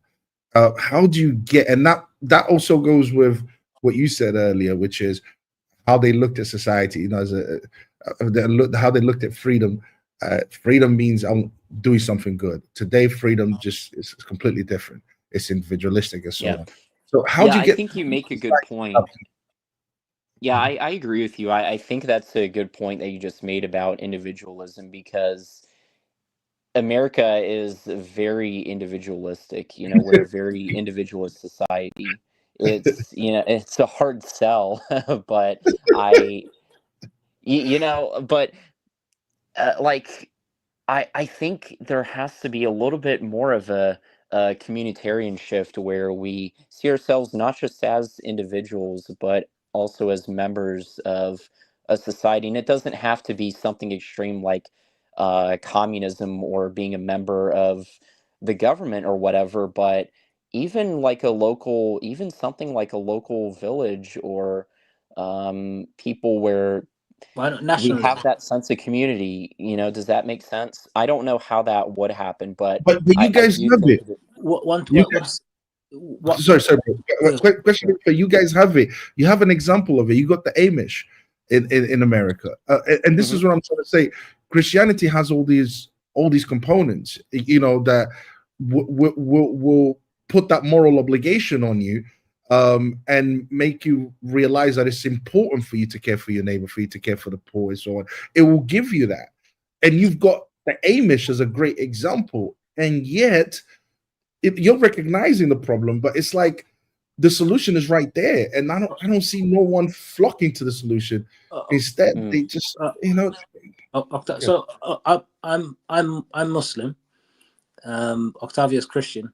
Octavio and I usually have these debates off camera or off live or whatever, where he asks, "Huh? Christianity is the truth." Well, I would say no. I would say We always go back and forth. Yeah, go ahead. He argues that if the West goes back to traditional Christianity, not even traditional Christian values, but just traditional Christianity, if people start being more Christian, society will become more unified, and these problems like birth rates and single parent household, all these things. And he's right. I can't see how Christianity wouldn't be a solution to that in a practical sense for a society. But I'm Muslim. I'm not from the West. I don't believe in. I don't come from the Western tradition, the Western background. I'm Muslim. So, if the West becomes more Christian, it's bad for me in a sense. It doesn't perpetuate my belief system. And I always try to argue with him that most people know that Christianity would be, most conservatives know, most people who are anti-liberalism know that Christianity it would be an easy solution for them, because it's something that they know and something their forefathers practice and so forth, and it would be a solution to a lot of their problems in the societal sense. But they won't go for it because it requires too much from the individual to look at themselves and take up ownership of their own lives. So they go towards nationalism, politics, which will always lay you down, or other ideologies and such, which are a poor substitute. Which for me, I don't really care, but I see the unwillingness to take up the path that Octavio is trying to present. Is that the perspective that you may have? Question everything. Do you agree? Yeah, I can understand that. I'm a theist. I don't, but I don't follow or claim to follow any organized religion. But I believe in God, and I but I also sympathize a lot with traditional Christianity and traditional religion as well, because you know you have that sense of community, you have the rituals, you have the moral obligations and duties that you guys just pointed out. But the reason why guess one of the reasons why I'm not on board with liberal democracy is that like modern liberalism tries to like get rid of that stuff and replace it with, oh, you know, like infinite autonomy, like hyper individualism, just Yeah, do whatever you want as long as it doesn't hurt anyone. But it's not really a foundation though. Like it's not the same foundation that like a traditional religion like Christianity, Judaism, or Islam provides. yeah, and this is why I'm asking. I know you said you have to go question everything, and I Mhm. appreciate you coming on the platform. You're more than welcome to come anytime we're on and offer your opinions. You actually got some really you contribute a lot, I would say, to the podcast. You got some interesting views, even though you're theist, which. As a Christian listening to that, I said, okay, so why doesn't he just become a Christian then? Because he's coming, Yeah. he's a, Yeah, I'm still figuring it out for myself, but you're literally thinking like a Christian. You're coming to the same conclusions that Christian yeah, would be. I got a You lot know, of learning to do though. I don't think America has that long, and I don't think Europe has that long at all. We're over here in the UK, and this is the part that I don't understand. I really don't get it. It's like there is a solution just there. You know, everyone knows about the left. Everyone knows about feminism. Everyone knows how destructive it has been to the West. It's like change, opt for the right for the right option, go back. But the thing is, I just want to say one last thing. What's his name, Hassan? He mentioned one thing that's very important, and I just want to get your point of view on this. Is it because you mentioned that a lot of these guys, a lot of the West now is a lot of people are saying, "Oh, we're Christians. We're Christians. It's a Christian country. It's a Christian country," but they don't live like Christians. They don't really believe in Christians, so they opt for. They don't want to follow the moral duties or the moral challenge that Christianity poses. So what they do is they stick to nationalism. They go into nationalism. They go into these other ideologies, right? All Yeah. because they, So it's like, yes, we know the solution is Christianity, but because I still want to live a degenerate life or morally degenerate lifestyle, and I think this is the problem the right also has. I still want to live a morally degenerate. I still want to be able to access porn. I still want to be able to abort a child if it comes to that. I still want to be able to be promiscuous and use contraception. I still want to be able to do that. So even though I know Christianity is the right way for society, you know what? I would rather go for nationalism instead, because Christianity is too much of a moral obligation for me. And I mean, personally, I blame the West for the fall of the West. I blame the Westerners for the fall of the West, because they know what the truth is. They know what they have to do. They have the history to back up and they don't want to do that, and that's my issue. What do you reckon, Christian? Everything? Yeah, I agree with a lot of what you said. I think another problem that that we start to see is that some people are waking up to this, but because of how much control the or influence that the left has in, from entertainment to academia to even corporate culture, people are afraid to speak out against it. People are afraid to say their minds because, if you say, hey, like there are only two genders, or you can't kill your kids, then you'll get canceled, you'll lose your job, you'll be doxxed online, all this bad shit. But what the hell, to hell with caution sometimes. Yep. Yeah. I agree with you 100%. But yeah, thanks for coming through, question everything. I appreciate it. If No problem. anytime Thank you for having me. Nah, very welcome, mate. You take care, mate. You too. The feminists, you need to eradicate all men. I don't think everything is so black or white. Listening to that debate, they spoke a bit about gender roles, and here's my take on that. If you're going to have gender role expectations for your man, that's a personal choice. Emily Austin has high expectations of her man. He has to be working hard. He should be successful. he should, pay attention to how I feel. Like, there should be certain gender roles. He has to provide for the family, not solely, but he should be providing for his family. These are gender roles. As a woman, I learned how to cook. I know how to clean. My grandmother always tells me, my mother tells me, Emily, you're going to be a good wife. You're going to be loyal. You're going to be supportive. You're going to act like a lady. Now, there's many women who don't want to play that into the gender. Yeah. She gave a long list. She gave a long list for the man, and her list was, I know how to cook and clean. What? Yeah, that's true.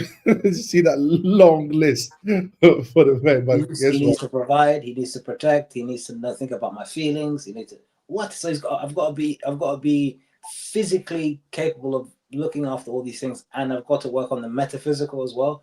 And all you're doing is cooking and cleaning. It's it's a bit selfish, and this is what, to a certain degree, individualism. There's a lot of good in individualism, right? But this is one of the side effects of individualism, or whatever. I'm not really into decoding ideologies and beliefs, but she is a typical. He's chosen the best person to speak to in terms of a covert feminist. She unintentionally gave a shopping list for what a man's got to do. Her list is extremely limited, and then she gave references and testimonies of my aunts and my grandmother said you're going to be a good wife. Yet he's not marrying your aunt or your grandmother, he's marrying you. So what more other than basic domestic duties is there the commitment to? And she'll push back at this point, because it goes back to, well, my career is far more valuable than my relationship or my gender. And when are you going to find the time? Yeah. If you're a strong, independent woman with a career and a family, where are you going to find the time to clean and cook all the time? Yeah. She even said she's going to have maids or something. Yeah, I remember her saying that, because I can afford it and so on. I think the idea is, I'll be a career woman, and I'll make enough money and I'll have a maid to do. She's a transgender man. She's a what? She's a transgender woman. That's what she is. She's pretending to be a woman, but she's not really a woman. But she really wants to be a man. She's a man, but she's a trans woman. How is she conservative then? How is she? This is what conservative is. It's makeshift. If you're making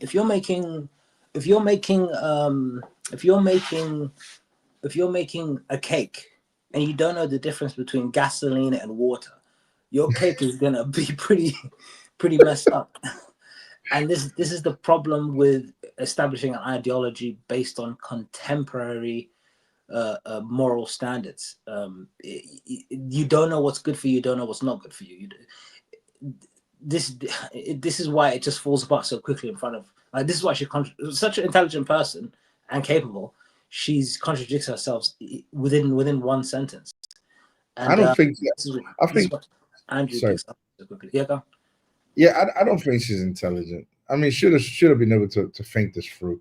Intelligence doesn't just mean you can, you're good at articulating yourself, or you're good at. Don't get me wrong, you have to be able to think about what you're saying. She's contradicting herself all over the place. She doesn't know which ideology she belongs to. She wants a little bit of this and a little bit of that. She thinks she can make it work. Well, if she'd have just applied some thinking, some thought to it, to what she's actually saying, to what she's actually thinking, she would quickly realize that it's impossible. You can't mix ideologies and still have a good result. You can't be a mother. You can't be you can't hope for, I'm going to make loads of money and I'm going to hire a maid to do my motherly duties. Which is basically what she's insinuating. It's okay to have a career as long as I make a lot of money. First of all, that doesn't work for the majority, and third of all, it takes away from your role as a mother. It's all she has to do is just think about what she's saying, and she'll be able to, So she's not that intelligent to me. But let's hear what Mr. What's his name, Andrew Wilson, got to say. Gender roles, which is fine, but then don't expect your man to go out and become masculine. I think it's equal. Like, set the expectation and then date people who meet your expectation. But in terms of covert feminism, first of all, it's such a silly term. Either you support women or you don't. And I'm not talking No, about the it's not. trans argument right It's now. not as That's not a only is separate it one. not only is it not a silly term, it is true that most of the political pundit women on the right are covert feminists. And I'll just ask you the same exact question I asked Because the Tommy. word feminism Hang on, got let me hijacked. finish. Let me finish That's the question. Let me finish the question. No, I'm talking about all the way back to first wave feminism. Okay, you are feminists, and I'll explain by asking you the same question. If it is men's duty in society to procure, refine, protect resources, which then men and women, or I'm sorry, women and children are the primary beneficiaries of, which they are. What societal duty, which is equal to that, do women have? What is it? Women, we're going to have children. Men will never understand the burden of carrying a child. So you have for a 9 duty months. to I reproduce? expect women to be able to cook and clean. Wait, so you have But I women believe have we a duty do. to reproduce? Absolutely. Okay, Absolutely. great. So that's the Absolutely one we duty do. that's on par. Great. So that's one duty that's on par with that. I totally agree. Are they? Or is it the case that in every single Most nation in the women, I West, we are assume, are under having reproductive kids. rates in every single one of them? In every single Agreed. nation in the West, we are lower than where we need to be for reproduction. So it seems that men are fulfilling their social duty and women are not. Can you And pause the for a problem second? with the Yeah, that was epic. That was absolutely epic. That was epic. As soon as he said, so you have a duty to reproduce, the look on that lady's face, the lady with the flowery top, the feminist lady, she looked at him like she was giving him, if looks could kill, he'd be dead by now. We'd all be dead. A burning hatred of what you think as a woman my womb should have anything other than any purpose other than than just being for show type of thing. It's a case of she is the ultimate, from my perspective, she's the ultimate feminist. Despises, she's an anti-natalist to us. I'm assuming. But it's the idea that a woman is beneath. It's the lowest achievement for a woman, or the lowest status for a woman to be a birth giver, right? And she's giving a bit of pushback to that, the lady in black, but even she's going to contradict herself at some point with her commitment to achieving and postponing childbearing, having kids as well at some point. Yeah, but Betty Friedan, that's a feminist. Guys, go and read her book, the Feminine Mystique, or the Mystique, I think. But go and read her book. And yes, to most feminists, having a baby, being a mother, it's literally the worst that a woman can achieve. So no wonder why today this is how women view motherhood. This is that it makes perfect sense that that's what's happening. But the problem that they seem to have here is duty. The problem that they seem to have is that when you said she was looking at him with hatred, with anger. When you say that she was looking at Andrew Wilson with anger and hatred, is because of this word duty, because Andrew was using this word duty. You have a duty to society. Men have a duty to society, which is to protect and provide for women, to keep women safe and so on and so forth, and children. And women and children are the beneficiaries of it. What is a woman's duty? It's that word duty that seems to irritate her, that really gets on her nerves. This word duty, and again, it comes down to this it falls in line with this idea of individualism. A person that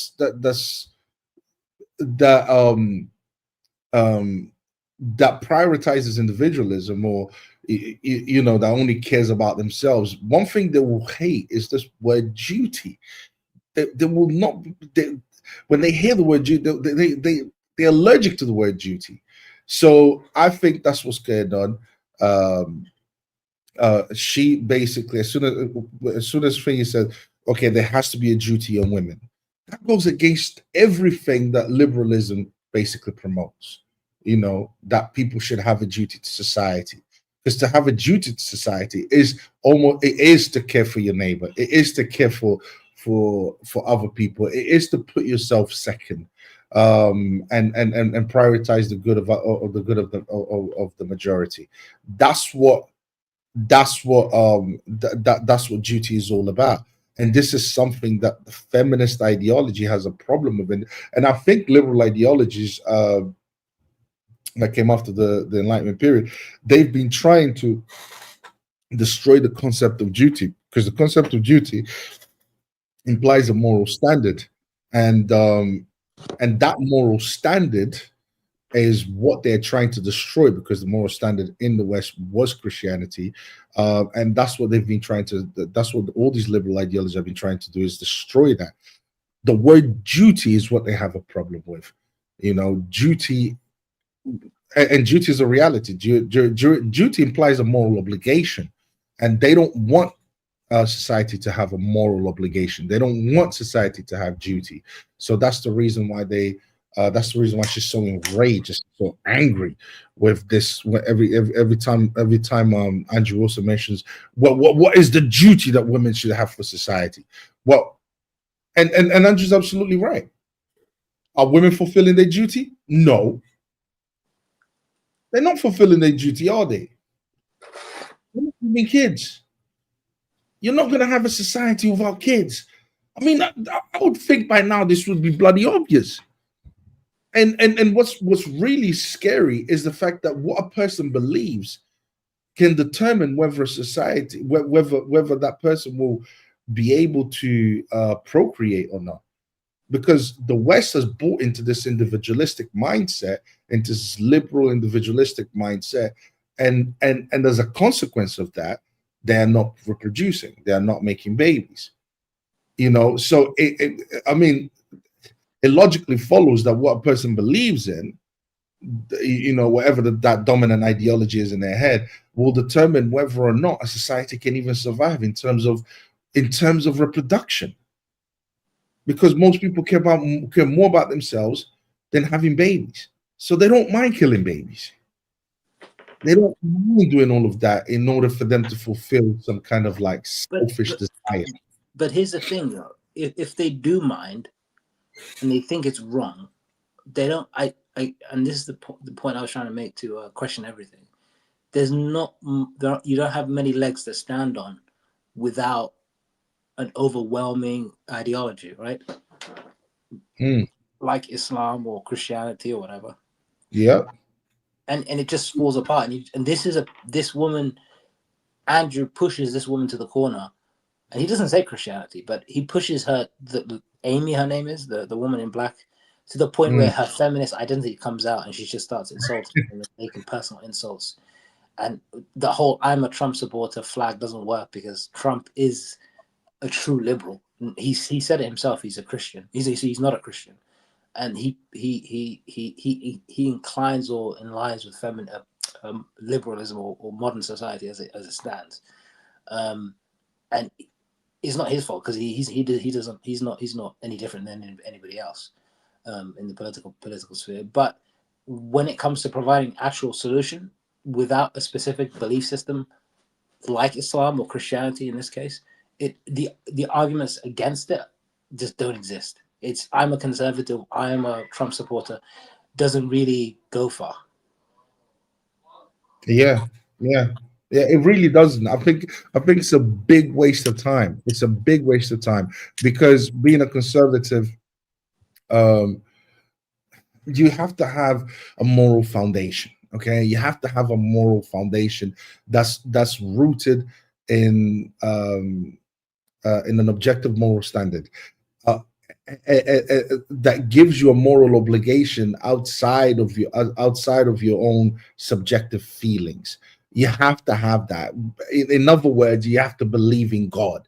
And when I say believe in God, you have to believe in a religion. Because if we're just talking about how you subjectively feel about your belief in God, or there being a higher power or whatever, that could mean anything. There is no revelation there. That's just how you feel about the situation. So if you are if believe, you have to actually believe in a revelation that comes from God.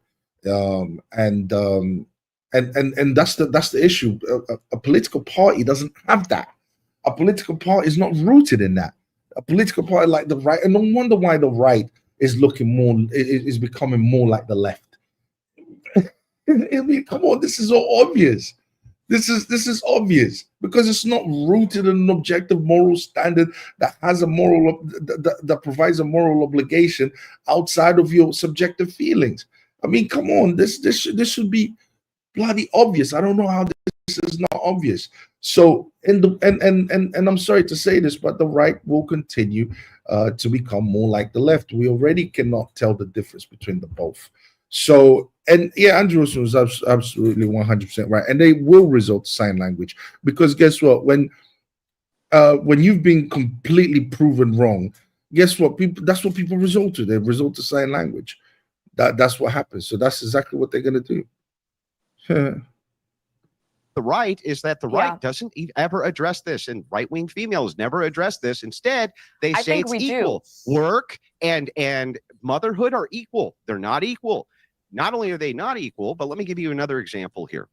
As you dive into this, try to understand that what you do is you actually hamstring women by telling women they should go and be girl boss babes and go to college starting in their 20s. They actually destroyed their prime reproductive years. They destroy them by having families later. It's the primary cause. Okay, that's silly. I'm 23. Hang on, listen. It's the primary cause for the reproduction crisis. It's the primary cause of the reproduction crisis in the West is that with women defer family. Look at what she just said. That's silly. That ain't me. She made it about herself. That ain't me. She made it about us. I can't believe it. About herself immediately. It's that isn't me. I'm fine. I'm not having kids anytime soon. I'll be fine. It's like, well, everybody thinks that. And if everybody thinks that, then could it be possible that the reproduction rates or the birth rates will crash? And then that's not necessarily good for the society as a whole. Well, it doesn't matter. I voted for Trump. So it's like, it's a cop-out. And it's a fair cop-out, to be honest with you. I don't mind it because I don't want you to reproduce either. Exactly.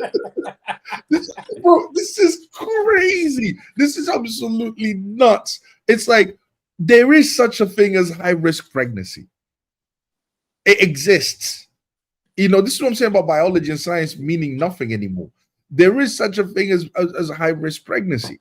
It does exist. So if you're going to defer motherhood for later in life because you're prioritizing a career, so you're only going to have, and I think he's going to mention it right now, but you're only going to get married close to your 30s or in your 30s. And if high-risk pregnancy is at 35, how are you going to have loads of kids? You're not going to have loads of kids. You're going to have less kids. You're going to have one or two, which is what's currently happening. Because people, the average age of people getting married in the West now, in America is 32.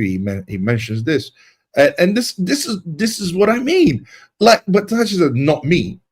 What are you talking about? Everything that she's been saying proves that she is deferring her unless she's married with children. Is she married with children? Well, the 23 or no? Yeah, no, she's not married with children. Well, she put it this way: she's a boss babe. What she need kids for? Yeah, but exactly, she's going down the same path, and guess what? And she thinks she's happy right now until she gets up to her 30s. But the thing is, but the thing is, women at that,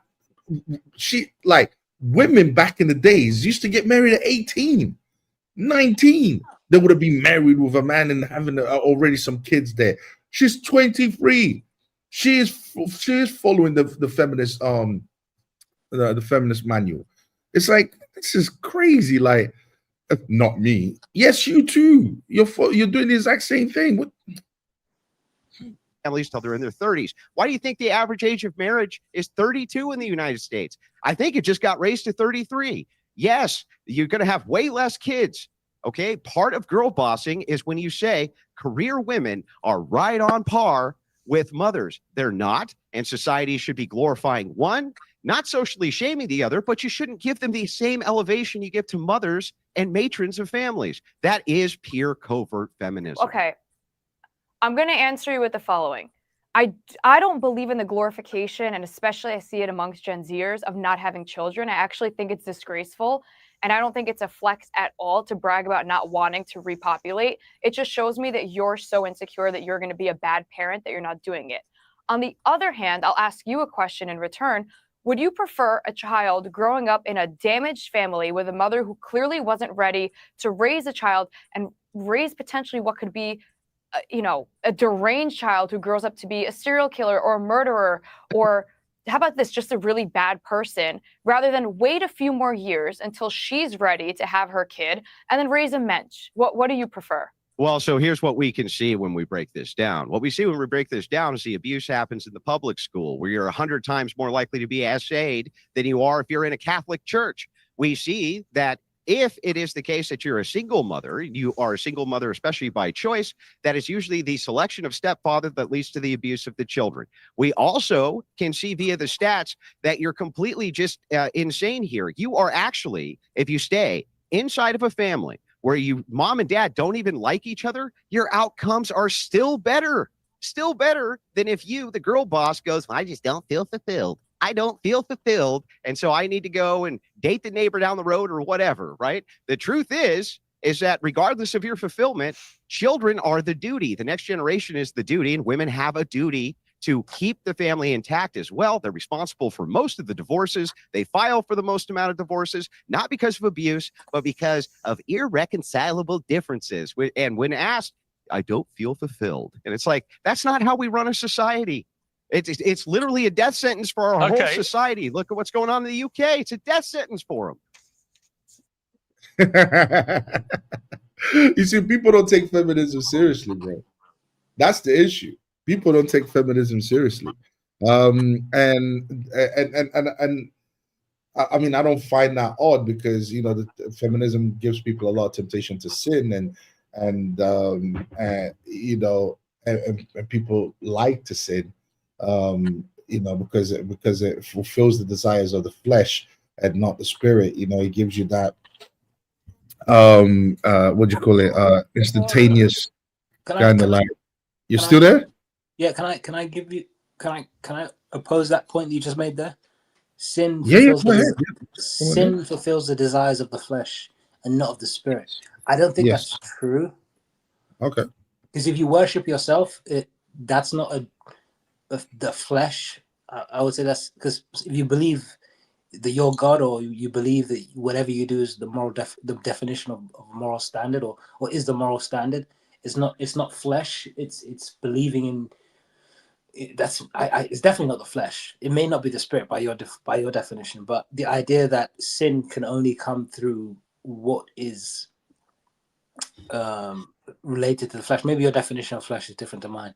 But the idea, some people believe themselves to be a god to a certain degree. So, and that has nothing to do with the flesh. What comes with the belief in what comes with a person believing that they themselves are God?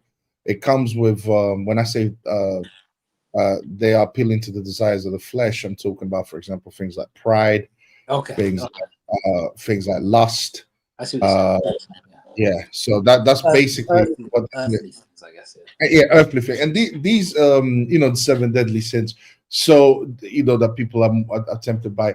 These are the things that and feminism provides loads of those temptations. We just talked about duty, how feminism is against duty. What feminism has an issue with is the idea of duty. It's like every time I look into it, it's like it all goes back to this idea of uncontrolled freedom. It's like to this idea where you can just do whatever you want at any given time.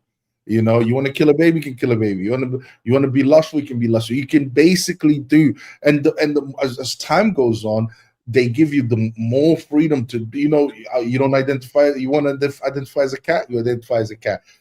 As a monkey, you identify as a monkey. Well, evolution already did that for you guys. But the thing is, it's like the more. It's against this concept of duty, because duty is tied into moral obligation, and it's all about fulfilling this the desires of the flesh, which is pride and all of that. No wonder why feminism legalized abortion. You know, I can't kill a human being. Imagine you're killing a human being in order for you to continue to live a selfish lifestyle. That is crazy. That is crazy. You know, this idea that you can do that in order for you, because guess what? The baby would be too much of a burden in your life. You know, because guess what? Guess what baby is? It's a moral duty. That's what baby is. You have to take care of it. You have to you have to raise it. You have to care for it. And feminism is not happy with that, because they want you to be free to the point where if you have to kill, you kill. If you don't care about what's going to happen in the future and all of that type of stuff. Anyways, let's get to the point where they resort to sign language, and then we can call it a day. But as usual, I'm always right. It's just crazy. Back watching the shit show happen. I'm here for it. All How right, is that Julie. possible? You started the shit you were show, not. honey. Well, hang on. I want to get Julie to respond to Andrew. Oh, I zoned out and I thought I'd woken up in the 1950s in some TARDIS. You can't take him seriously. It's ridiculous. Oh, you mean in the 1950s? You mean in the 1950s when we had intact families where 95% of women were getting married as virgins, where families weren't being broken up, where crime was extremely low, where you only needed one income to support an entire household, where mental illness was at an all-time low, like that 1950s? I'm sorry that I make a reference to a time. Sir, are you married? Are you Yeah, I'm married? married. How do you make married with many children? Is your How wife about happy? You married with children? Oh, she's ecstatic. No, I'm 23. she's I'm a gonna bring boss me- lady girl, which seems to Yeah. be driving you crazy. Yeah. Working, making well, I'm money, just pointing waiting out for the right guy to the come only along. thing you have no arguments. You just try to assault me personally. You can try, but the truth is that I've reproduced. I am How married. did I assault do you? I have asked the you life. if you're married. No, you didn't. You were making a passive-aggressive I mean, to be feminist Wait, fair, how to did be I fair to assault you? about how Andrew, my You wife sound must be literal. miserable. Andrew, Your wife must be miserable. to be fair, Andrew is She might practicing be. what he preaches. She might be. She might be. She doesn't know his wife is worse than her. Him. You don't want to talk to. You don't want to talk to his wife. Yeah, that's more aggressive. She'll get to you, bro. He's No, worse than she might be. She might be. It's like, what are you talking about? And did you see? When I say his wife's worse than him, I don't even mean that in a disrespectful way. I mean in the sense that she's far more aggressive than he is in terms of her arguments.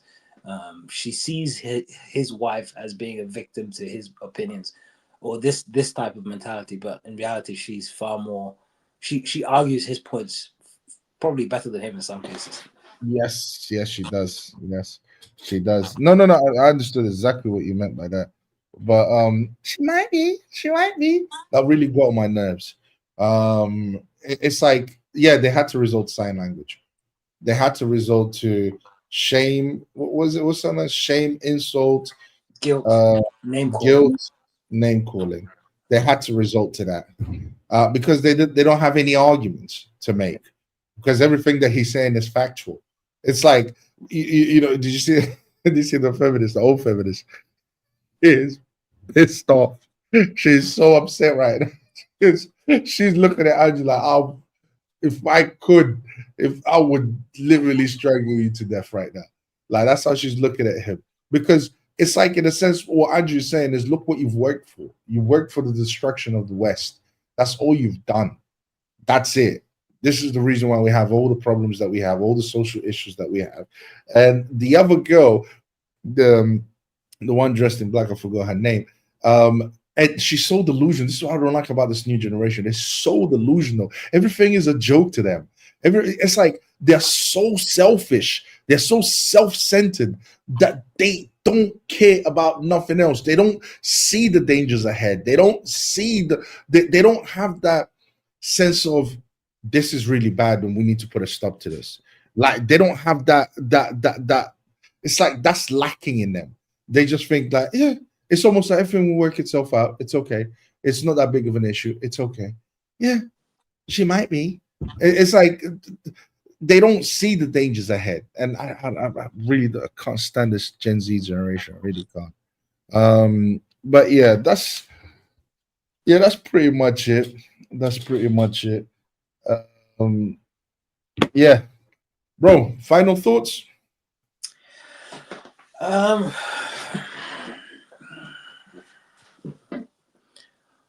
I think feminism and liberalism and individualism to a certain degree is making the world a worse place. And I think not much that can be done. But in terms of the conservative movement and its weak arguments against liberalism and things like this, and its inability to make a decision on whether they're Christians or not, is great, because it's just weak as a Christian identity a little bit more, and it makes it far easier for people of different religions to just come in and just be and live our lives and promote our faith, which I welcome. Okay, my final thoughts is feminism is not just destroying the West, it's destroying the world, because it's a global agenda. Any ideology that tells you that it's okay to kill babies, that it's okay to be promiscuous, that it's okay to it's okay for you to not be mothers and fathers. So it's okay for you to, is it relinquish? Is that the right word? To relinquish your responsibilities as mothers and fathers. It's okay to abandon your duty to procreate and create the nuclear family. Any ideology that tells you that is pure evil. It's like I really don't understand how. I scratch my head thinking to myself, like, is this people? It's like you're living with an evil ideology and people don't care about it. It's like it's literally destroying society. The proof is in the pudding. I mean, we've seen it destroy society. We've got the stats to prove it, and we can see if we continue down this path, it's not going to be good. It's not going to be good for the entire society, and people still don't care. They still don't take feminism as a real threat. They think it's just it's like some little thing that some women do that no one cares about and eventually will go away. And these times now, this is the same ideology that's claiming 73 million babies worldwide. That's killing 73 million babies worldwide. And people like, this is, someone kills 4 or 5 people, and everyone, there's an uproar. This ideology literally kills 73 million lives every year worldwide, and no one bats an eyelid. It is absolutely crazy to me. This ideology is responsible for destroying the nuclear family in the West. No one bats an eyelid. It is crazy to me. It is absolutely crazy. And as far as conservative Christians go, there's no such thing as a conservative Christian. There's no such thing as a politically conservative Christian. If you're going to be a Christian, you have to be a Christian. That's it.